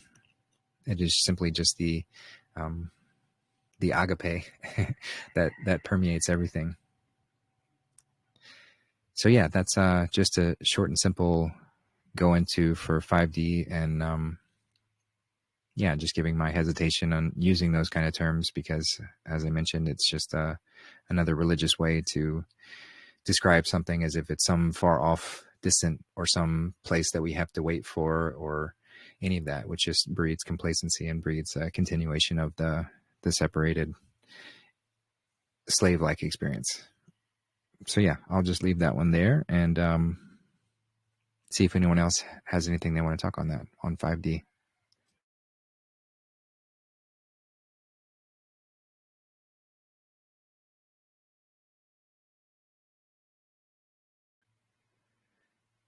All right. Well, let's keep going here. So the next one. Yeah, so here's another one from Mark, and I kind of went over this last week, but I think it'd be good to go over it in more depth. There was a discussion with Olaf that I was having too, and forgive me, Olaf, for not responding back to you, but just on the concept of fasting. And so last week I kind of went into, the show I did with Freely, and her perspective around fasting, and I gave like why I can see why she's hesitant in using fasting, and why she's experienced people who do go a bit too extreme in fasting and can bring harm to themselves. So if you didn't get a chance to listen to that one, I'd recommend it, because I'm not going to repeat myself too much from that. But with Mark's question, he said, aiming to eat this way, as in high carb, fruit based, supplementing with sugar if necessary, is a good place for us to get to. I'm a long way off that myself, but that's a direction I'm heading more and more for the long term. Beyond that, though, if we would like to ultimately be breatharian, how do we take the steps to get to that? Freely was talking about the body being designed for eating, but I see it more that the body has adapted to eating, and even though fruit is by far the ultimate food we can ingest, we would do even better if we could survive on the air we breathe and sunshine alone. How would we achieve that, though, when our bodies are so used to it, to even addicted to food, even if it's only fruit? How would we survive long term without putting food in our mouths for calories? What would stop us from consuming ourselves to survive? How can we help our bodies to remember how to survive on the air and the sunshine alone? So, great questions. And yeah, there's not a specific protocol that fits everyone in every which way. I'd say it starts with the knowing that is possible, that we don't need anything in the external to sustain, that we have life coursing through our very being that animates and is, and it doesn't need fuel or even the ideas of needing breath or sunshine are still limitations to some degree. So I mentioned in that talk about the 5 elements being representative of the 5 ways that we can tap into higher forms of energy, and earth being the lowest, the minerals, the fruit, physical consumption, and then above that water, and then above that air, breath, and above that fire, sun, and above that ether. And ether permeates everything and does not require anything physical. It's like the bridge between physicality and metaphysicality, which is where we truly are, though we dance into this physical reality to experience the physical reality, and there's nothing wrong with that. Ultimately, we are beyond that.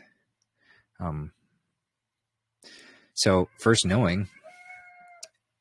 I mean, we start perhaps with intellectual knowing, though it can be tricky. As I mentioned in that talk, it's tricky to solely intellectualize something and say, oh, just because somebody is breatharian, therefore I must be. And if I'm not doing that, then I'm failing. Or even fruitarian, frugivore, completely going 100% raw, or any of that kind of stuff. If we are living based on this mental idea that I have to do this, and if I don't, then I'm failing, then that can get us into a tricky situation where we do too much too fast, and we haven't integrated that. So it's a mind, body, soul integration at every level, every way, which takes work, and it takes consistency. Some people seem to be destined to jump through these different stages of development, or remembering what we can do within our physical bodies much faster than others. And there's nothing wrong with either way, though some others need a sort of slower and steady approach, and some won't reach certain stages in this lifetime and might need many lifetimes. I'd say it's pretty safe to say that even those listening to this, myself included, the likelihood, and I want to be careful not to impose this as a limitation or have this be a vehicle for doubt or skepticism, but just to be realistic, that the majority of people listening to this are likely not going to get to a breatharian state within this lifetime. And that's okay. That's perfectly okay. You know, there's no time limit to it. We are beyond time. So to embody that 5D way of being beyond time is to acknowledge that this lifetime doesn't have to go on forever, because I'm not bound to this body. So this soul moves, and it can move. Now, it doesn't mean to say that we can't all go through the experience of living forever within this body. But forever, what is that? There's always an end to the experience in some way, somehow. So becoming the steps to becoming and stepping into that, yeah, I'd say the intellectual knowing is helpful to at least sort of crack open the door, but that's just the beginning. And then it has to be full embodiment, and that process isn't really something that you can always define either. There are lots of people who suggest various methods, and I think they can be very helpful, of just shifting our body to lighter and lighter forms of physical sustenance, and then practicing things like fasting to step away from those and allow our body to shift into that. But again, I can see why Freely and others are very hesitant in sharing that advice, because people do attach themselves to those ideas and can bring themselves physical harm through that. Now, ultimately, there's nothing wrong even with that, because as I mentioned, death is no end to us. It's merely just an opportunity to try again in a different form. And so if somebody needs to go through that experience, and not only for themselves, but for others to learn, they're like, okay, this was too much, too fast. And they physically die from that. Like, I'm not advocating that anybody try and do that, but also saying that we don't need to be so hung up on if this happens. It's there's nothing lost in that, and no one is lost through that. So yeah, again, just going back to the steps, it's just becoming lighter with our food, and then experimenting with fasting, and being open to our current limitations, being humble. Humble is very important throughout the whole experience. Because if we become prideful and say, oh, no, I'm going to force my body to do these things that it's not ready for, well, then we can experience the consequence of that. So it's just that gentle moving through these different layers and honoring where we are in whatever moment to move through that in better and better ways. And eventually we have the option, you know, and it wasn't too long ago, even for me to think that, like, I would have looked at somebody telling me that I wasn't going to be eating meat anymore, that they were crazy. There's no way I could survive or sustain off of that kind of stuff. But here we are. So that will be the same thing, you know. You can, as we collectively shift, there will be more people, and there already are people who are doing that. It's there are plenty of instances of people being documented and recorded, of going long times without eating, sometimes years and years and years. So, I was watching a video the other day of someone who's lived for 70 plus years without consuming anything or having any waste. And so they went through a whole testing where they were in a clinic under camera supervision for 10 days. And sure enough, no waste left their body and nothing entered their body. No food, no water. So it is all very possible. But it's also not like necessary that we do these things in order to experience anything, because that's a mental construct that we can get attached to, that like, if I'm not striving to be a breatharian, then I'm failing. There's no failure in that. So if we feel called, inspired to shift our body into a lighter form, and if we feel called to step away from physical food for a time or for, you know, whatever length, then go for it. And we do. But just, again, be cautious that my ideas around doing this aren't given by somebody else, and me feeling inferior because I'm not, or me feeling elitist because I'm doing it and others aren't. that's an ego fuel, just as we were talking about those inspirations, whether they're coming from divine inspiration or egoic influence, that the same things apply. So through that, we'll stumble and fall and pick ourselves up again. And there's no like rigor or needing to, but it all just unfolds beautifully as it needs to. And so collectively we'll shift, and there might be a time, I'd say there will be a time where there will be people just in the same way that we view those who are still consuming, like processed junk food and animal products and all of that as like, I don't really want to live that way any longer. There will be those who view those who are still regularly consuming large quantities of physical food as like, I don't really want to do that any longer. I feel so heavy when I eat that much, or eat that much physical stuff, and I'm having to poop all the time, like, so there'll be different layers to it, and much practice to recognize when we fall into judgment and viewing somebody else as inferior or superior to us wherever we are. That's always going to be a continuous lesson, to find that humility in all of it. But just to share that's how we will shift to it, and it's all there for the experience. So yeah, I'll just leave that one there and pass it off.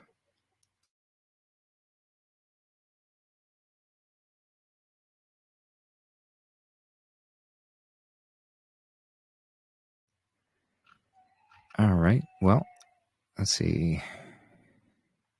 So this is another one from Cheryl, and she said,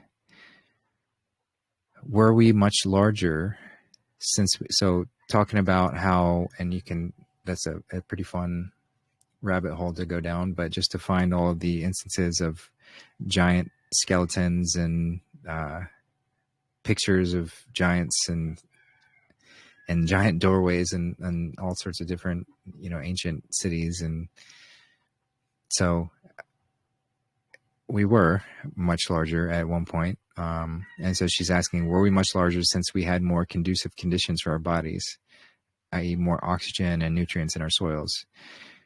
When these bodies ceased to exist and were left here on Earth to decompose, did they become the diamonds that we now mine? So it's an interesting take. I don't know specifically if that would form diamonds, but also why not? Right? Like the Earth is continuously changing. It's very still and motionless on the very surface, but even underneath, it's constantly moving.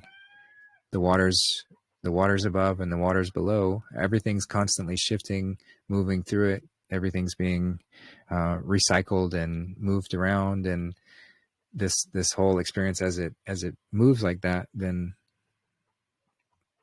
I mean that would be kind of a neat layer to it if us in a more crystalline form, if that's where we were, and who's to say, I don't know exactly if us in our giant form, if that was us at our height, or if that was after some fall, if there was some split in the living in two different directions, and some became large and others didn't. I don't know exactly how that looks, and I'm sure we'll continue to unveil that exciting story. But it is certainly something that we used to be quite large, and other animals were quite large, and trees were quite large, and all of this was due to, as she mentioned, the what some will describe as the vapor canopy. When the dome was larger, the firmament was larger, the space in it was larger, and therefore the chemical makeup of the air became more rich, and which allowed for a more vibrant life and more nutrient dense soil to grow things larger. And so everything shifted in that way.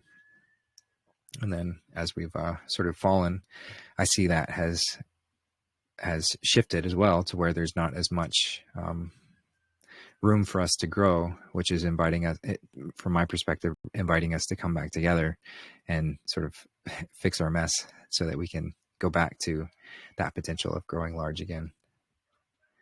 So yeah, it's interesting. I don't know any more on the diamond layer to it, but it is certainly a fascinating topic and could very well be, because I mean oh, go ahead. Hey, so I know that in the occult circles, it is taught that our sun was wounded, and that the wounding of the sun had it played a role in the collapse of the Tartarian Empire, and that the light that we lived in was much more pure. And so it wasn't just people that were larger, but everything was larger. And also that living in that environment, also the trees were substantially much more bigger. I mean, massively huge. And the trees, we know they play a role in the background Oregon field. And so the Oregon energy was also much more intense, which also played a role in life being much bigger. And this is not the first time this has happened. Even in the Bible, after Noah's flood, God gave mankind the rainbow. And most Christians will take that literally. However, in the occult circles, that is understood to mean that the spectrum that mankind was able to see was altered. And that was done once again by an altering of the sun. So before Noah's flood, mankind could physically see into the occult realm. So you could see the personalization of very spiritual ideals. So if someone was struggling with a demon, you could see the demon, in their aura. You could see it near their presence, and you could communicate straight up with these beings. You could, and then seeing the spiritual realm, you could, it just granted understanding of the occult, and you could build buildings that then went into the non-material realm and various non-material constructs. But then after Noah's flood, something happened to the sun, and the alteration of the sun then altered us, so that our energies diminished and our spiritual capabilities diminished. And then that's when we were given the rainbow, where now that's all we can see is that visible spectrum of light. And then at that point, not only did we become smaller, but our lifespans became smaller. So that's just what I was told as a young child, is that the sun not being, massively large and millions of miles away, but it's very small and very localized. And so there's hidden machinery somewhere that is running that, and the sun can be altered, and that it's also reacting to non-material spiritual forces. There's like a song playing in heaven, and the sun reacts to that. And then it's also reacting to the collective state of mankind's consciousness. So we were much bigger, and we were much stronger, and we were lived a lot longer, and we were much more perceptive. But then something happened. And I've never been told in certainty what it is or what happened exactly, just that somehow the sun was wounded. And that there's a lot of symbolism about that in Victor Hugo's The Hunchback of Notre Dame. That talks about it, and that played somehow a role in the collapse of the Tartarian Empire. But that's all the information I have on that. That's all that I was told.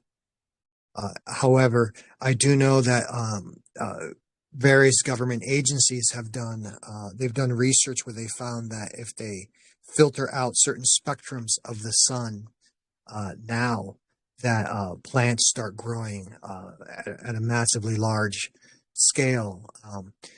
I know in Japan there was an experiment where they grew a tomato plant, and when they filtered out certain spectrums of light from the sun, the tomato plant turned into a tomato tree, basically.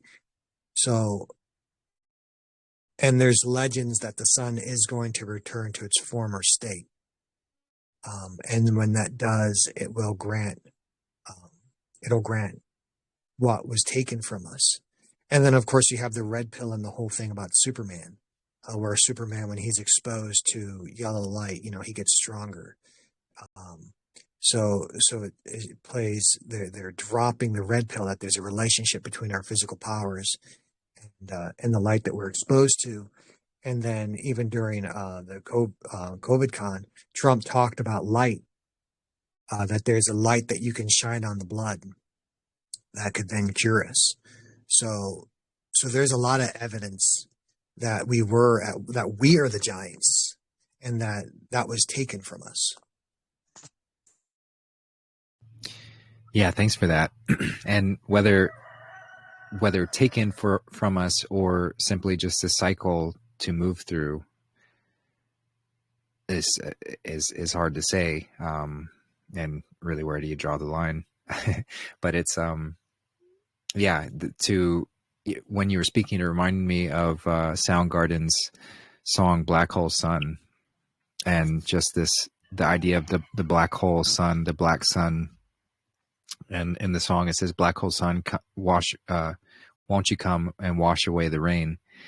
So the rain, perhaps signifying the shift in that energy, the black sun being a balance to. So having another light in the sky, or perhaps to balance out the energy from the sun in that way. And it's also reminiscent, as above, so below, as within, so without. So our optic thalamus, that innermost, deepest part of us that does very much light up when we are illuminated, has grown very dark. And so therefore our reality has grown dark.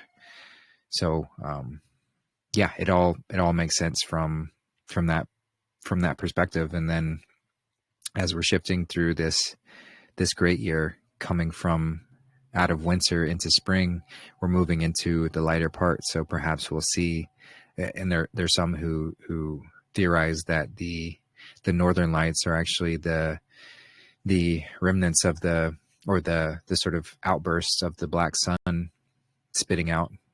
So perhaps that will become a more dominant layer. And of course, it's often green, which is symbolizing that heart. So that heart-centered connection point, merging with the Christ.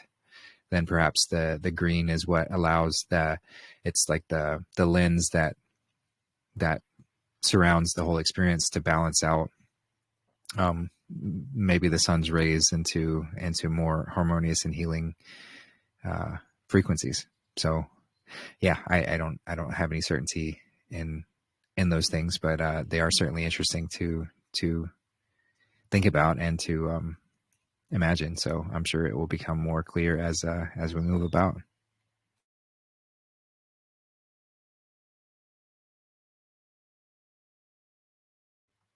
Yeah. Anyone else want to jump in or have any other questions to throw in the mix? Well, this concept about the sun changing the spectrum of light that we can see, that's also related to this modern concept of entering into 5D space, where if the spectrum of light that we're able to see expands so that we can see spiritual ideas, so that if someone is possessed by predatory energy and then we can actually see the energy, well, then there's no way to hide that anymore, and when ideas are now manifested into the visible spectrum of light, reality will completely look different. We'll be able to tell if somebody's sick. We'll be able to see the energy. So this is the way that reality used to be. And so there's a very strong possibility that that's the way that it'll be again at some point in the future. if everything operates on a cycle. Yeah, exactly. Agreed completely. Yeah. Anyone else want to jump in? Share anything? Ask any questions? Feel free.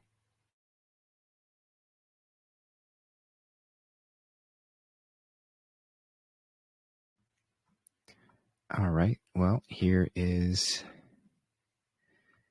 another question. Let's see where we. Yeah. So this one is from. This is from Caroline G, and she was asking about Bruce Springsteen, and is he a white hat? So recently he's been ramping up on the anti-Trump dialogue, and so she was just unclear if he's a white hat, why is he saying these things? If Trump's a good guy, and this is going to be the same as always, is that there certainly are people who just believe the anti-Trump stuff and then spout that. There even in the celebrity world, there are definitely normies out there that have just bought up the narrative, and so that's why they say these things. However, I'd say the majority of those that are more prominent tend to only say these things because it provides cover. And what do I mean by that? So if in the industries, the music industry, the film industry, whenever a significant money is involved, all these control mechanisms were put into place to destroy any narrative that goes against the system. So whether that's talking about spiritual evolution, the Christed message from a non-religious perspective, those things are not allowed. Anything that damages the system of slavery was not allowed, and Trump being a beacon of stepping back into individual power and not allowing the system to just take advantage of everything, he became a narrative that was not allowed by the system. And so anyone speaking pro-Trump, we've seen, gets pretty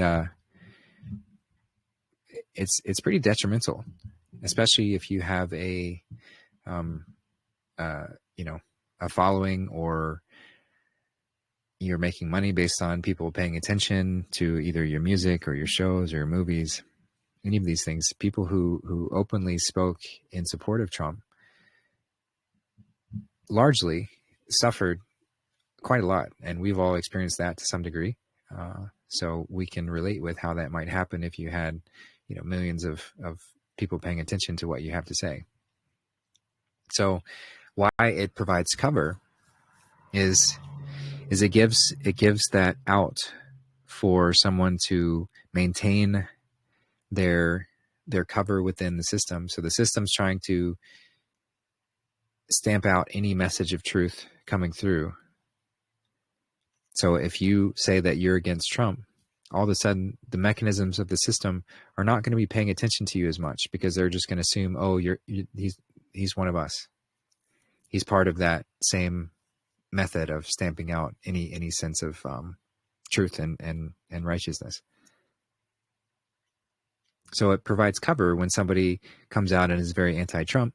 But then what Bruce Springsteen does with his lyrics is he's constantly imbuing very empowering, very truthful messages into the songs. It's very, very uplifting and helpful, even if people aren't consciously realizing what they're listening to or the words that are being said. It's still reaching their consciousness to some degree. It's planting those seeds. So if Bruce Springsteen came out and was very pro-Trump, then all of these people who still have Trump derangement syndrome and just gobble up whatever the media tell them, they're automatically going to turn off his music. They're not going to listen to the other things that he has to say. And so you lose that whole band of people. But if he and Trump doesn't care because he signed up for this role. If you say that you're against Trump, then you get to maintain that connection with those listeners. And while they might not see it on the Trump issue, he can still slowly work them towards that truth and realization that sovereignty is key and the Christed way is the way. In whatever way they're able to hear it. So that's what it helps. It gives that smokescreen to allow that and to keep the industry goons off his back.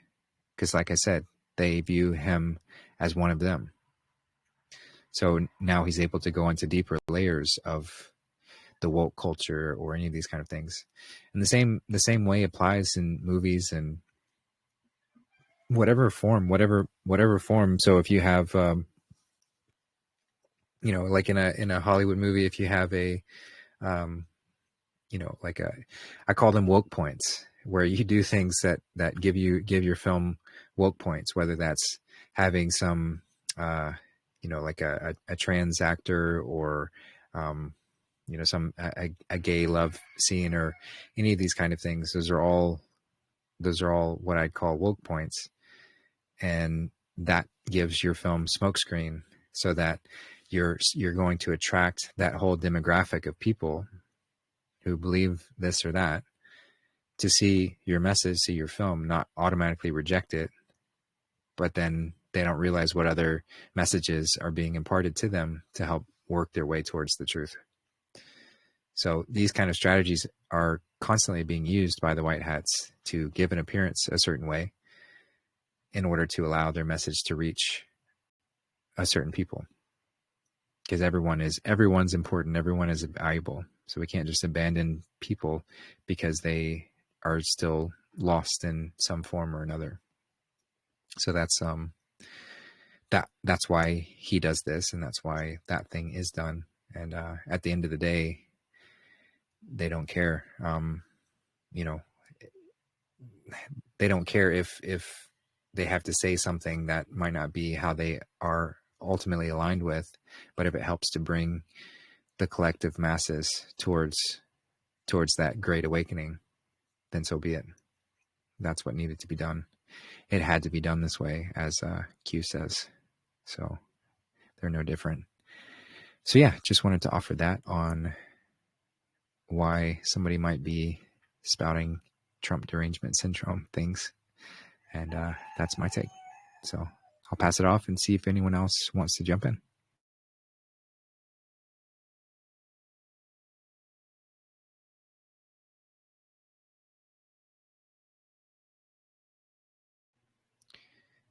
All right. And then just one more. So this is also from Caroline G, and she was asking about my thoughts on the new Pope Leo.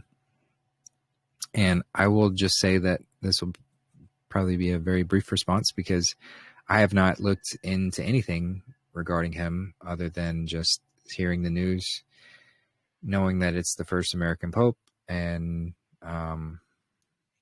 finding his name, his born name interesting, and also his Pope name quite interesting, the Leo the Lion. So, and from what I've been told otherwise, it's very much a Q puppet, so very much a white hat. So it's all part of that narrative of just bringing people closer to the truth. And I haven't looked into specifically what his message is like. She indicated that he has a beautiful energy and vibe from him, which would make sense. And all of that's just going to be there to soften the blow of realizing what the Catholic Church was created for and the sort of horrific things that have been done under that name. So if that's the case, I mean, it makes total sense that he would be a welcoming presence to help ease people into that. So yeah, that's all. That's really all I have to share on that one. But yeah, I'll pass it back and see if anyone else wants to jump in.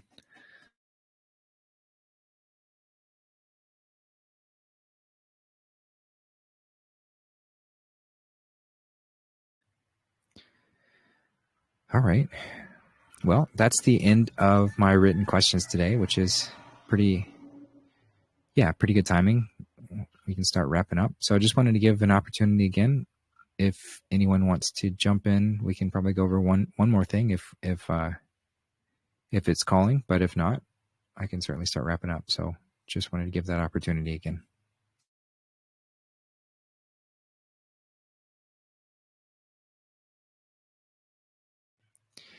All right. We'll use this last little bit to go over the lyrics to the two songs that we're going to play us out with. Let me just share the screen there.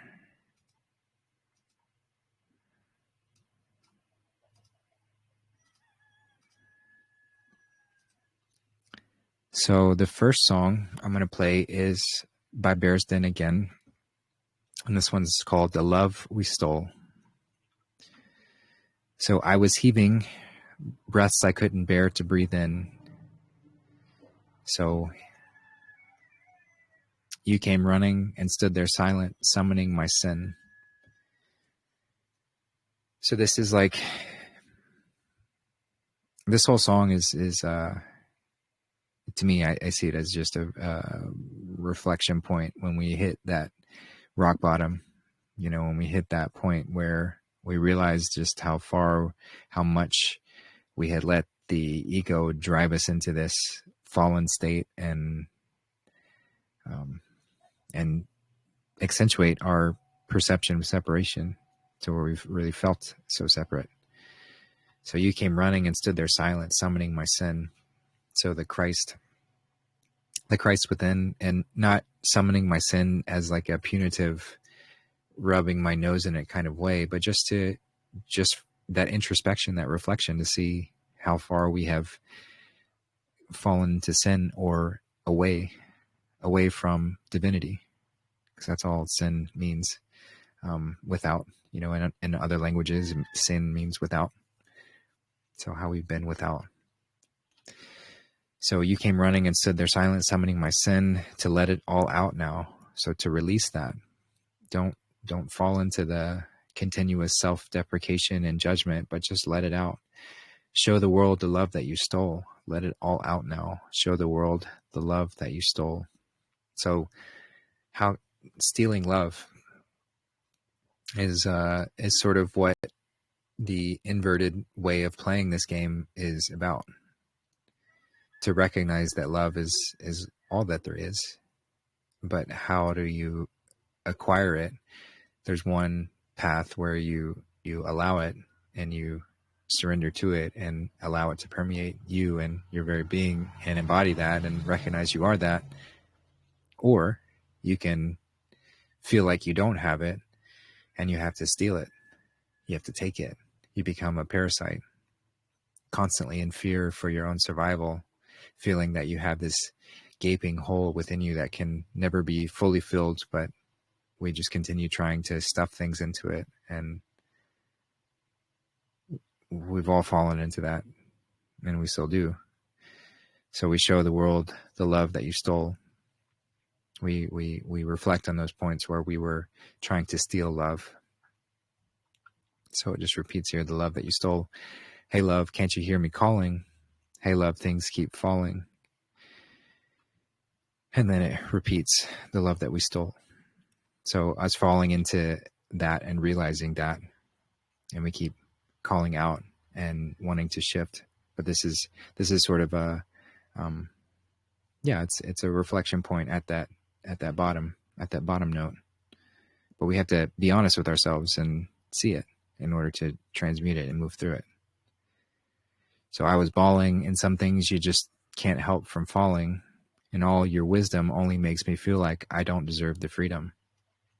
So this is giving that perspective of so all your wisdom of the Christ only makes me feel like I don't deserve the freedom.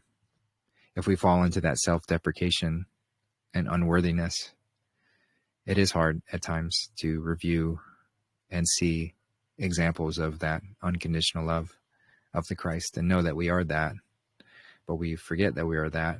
So we feel so far from that we can beat ourselves up from how far we've fallen. So this is just kind of examining that potential. So to love, I don't deserve the freedom to love with my own heart, to care for another more than myself, to love with my own heart, to care for another more than myself. So we find ourselves unworthy of that love, that we find ourselves to be worthless sinners, or just any state of unworthiness. And then it just repeats. So just an acknowledgement that we were in that state of stealing love, attempting to take it from others. You can't actually, but we can drive ourselves mad playing that game in that way. And that's what this song is describing, with, the movement through first acknowledging and then surrendering. And that's what this process is beginning to do. First acknowledging. So yeah, that's that song, The Love We Stole. And then the next one, this one I tear up just about every time I listen to it. It's a beautiful song. And this one's called Above the Clouds of Pompeii. So we built our home out on the slopes, Pompeii beneath, she lay above. So what is, of course, above could refer to a lot of things. How she haunted our home. So is this referring to a death? And in some layers, yes, absolutely. However, Pompeii, what's the mountain above Pompeii is Mount Vesuvius. So that's the volcano that erupted and buried Pompeii. And it's, that story is often told and can be very allegorical. And even just looking at the mountain Vesuvius, well, it's got two V's in it. So V for vagina, V for that feminine, V, the 22nd letter. So is this a song to the divine feminine, to that sacred mother? I see that. I think that's a big part of it. So you were a God in my eyes, above the clouds, above the skies. You were a God in my eyes. You were a God. So the feminine layer of God. You took me walking through the town, showed me statues underground, said just don't they look in peace. Sometimes I wish that was me. Yeah. So just the experience we have going through the world and how we seem to fall out of peace in that. Yeah, and there's probably more there. But that's all I'm saying. So I was the son you always had, tugging at your coat when you were sad. I was the son you always had. I was the son you always had. So again, this divine mother perspective, if that's who we're singing to, and then there's the son and the fathers, the father, the mother, and the child, the father, mother, son. So I was the son you always had. Don't cry, hold your head up high. She would want you to. She would want you to. So as we go through, life and its experiences, and part of this, as we talked about in Izzy's question earlier, just the sad experiences that happen within it. And I'm not saying don't limit ourselves from crying. I think crying is such a wonderful expression, and when we feel it moving through us, absolutely let it. But we don't need to dwell in the sadness and recognize the beauty that comes with it. So don't cry, hold your head up high. She would want you to. So the divine mother who birthed this whole physical creation, she would want you to hold your head up high. So it repeats, and then it says, you said stay in the car and wait. There's just some things I have to say. Don't you know I miss her too? I miss her just as much as you. So this seems like it's like they just parked at a grave site, and the father said to the son, stay in the car and wait. There's some things I have to say. don't you know I miss her too? I miss her just as much as you. So, yeah, a song about a physical mother dying, or perhaps just that essence of her, the divine mother, having quote unquote died, and because we've forgotten her, we've left her out of the experience. And so maybe you could see this of the father saying, you stay in the car and wait. There's just some things I have to say. So staying in the car maybe is like the son being in the physical, the father stepping in the metaphysical. Maybe. Might be a stretch, but it could be.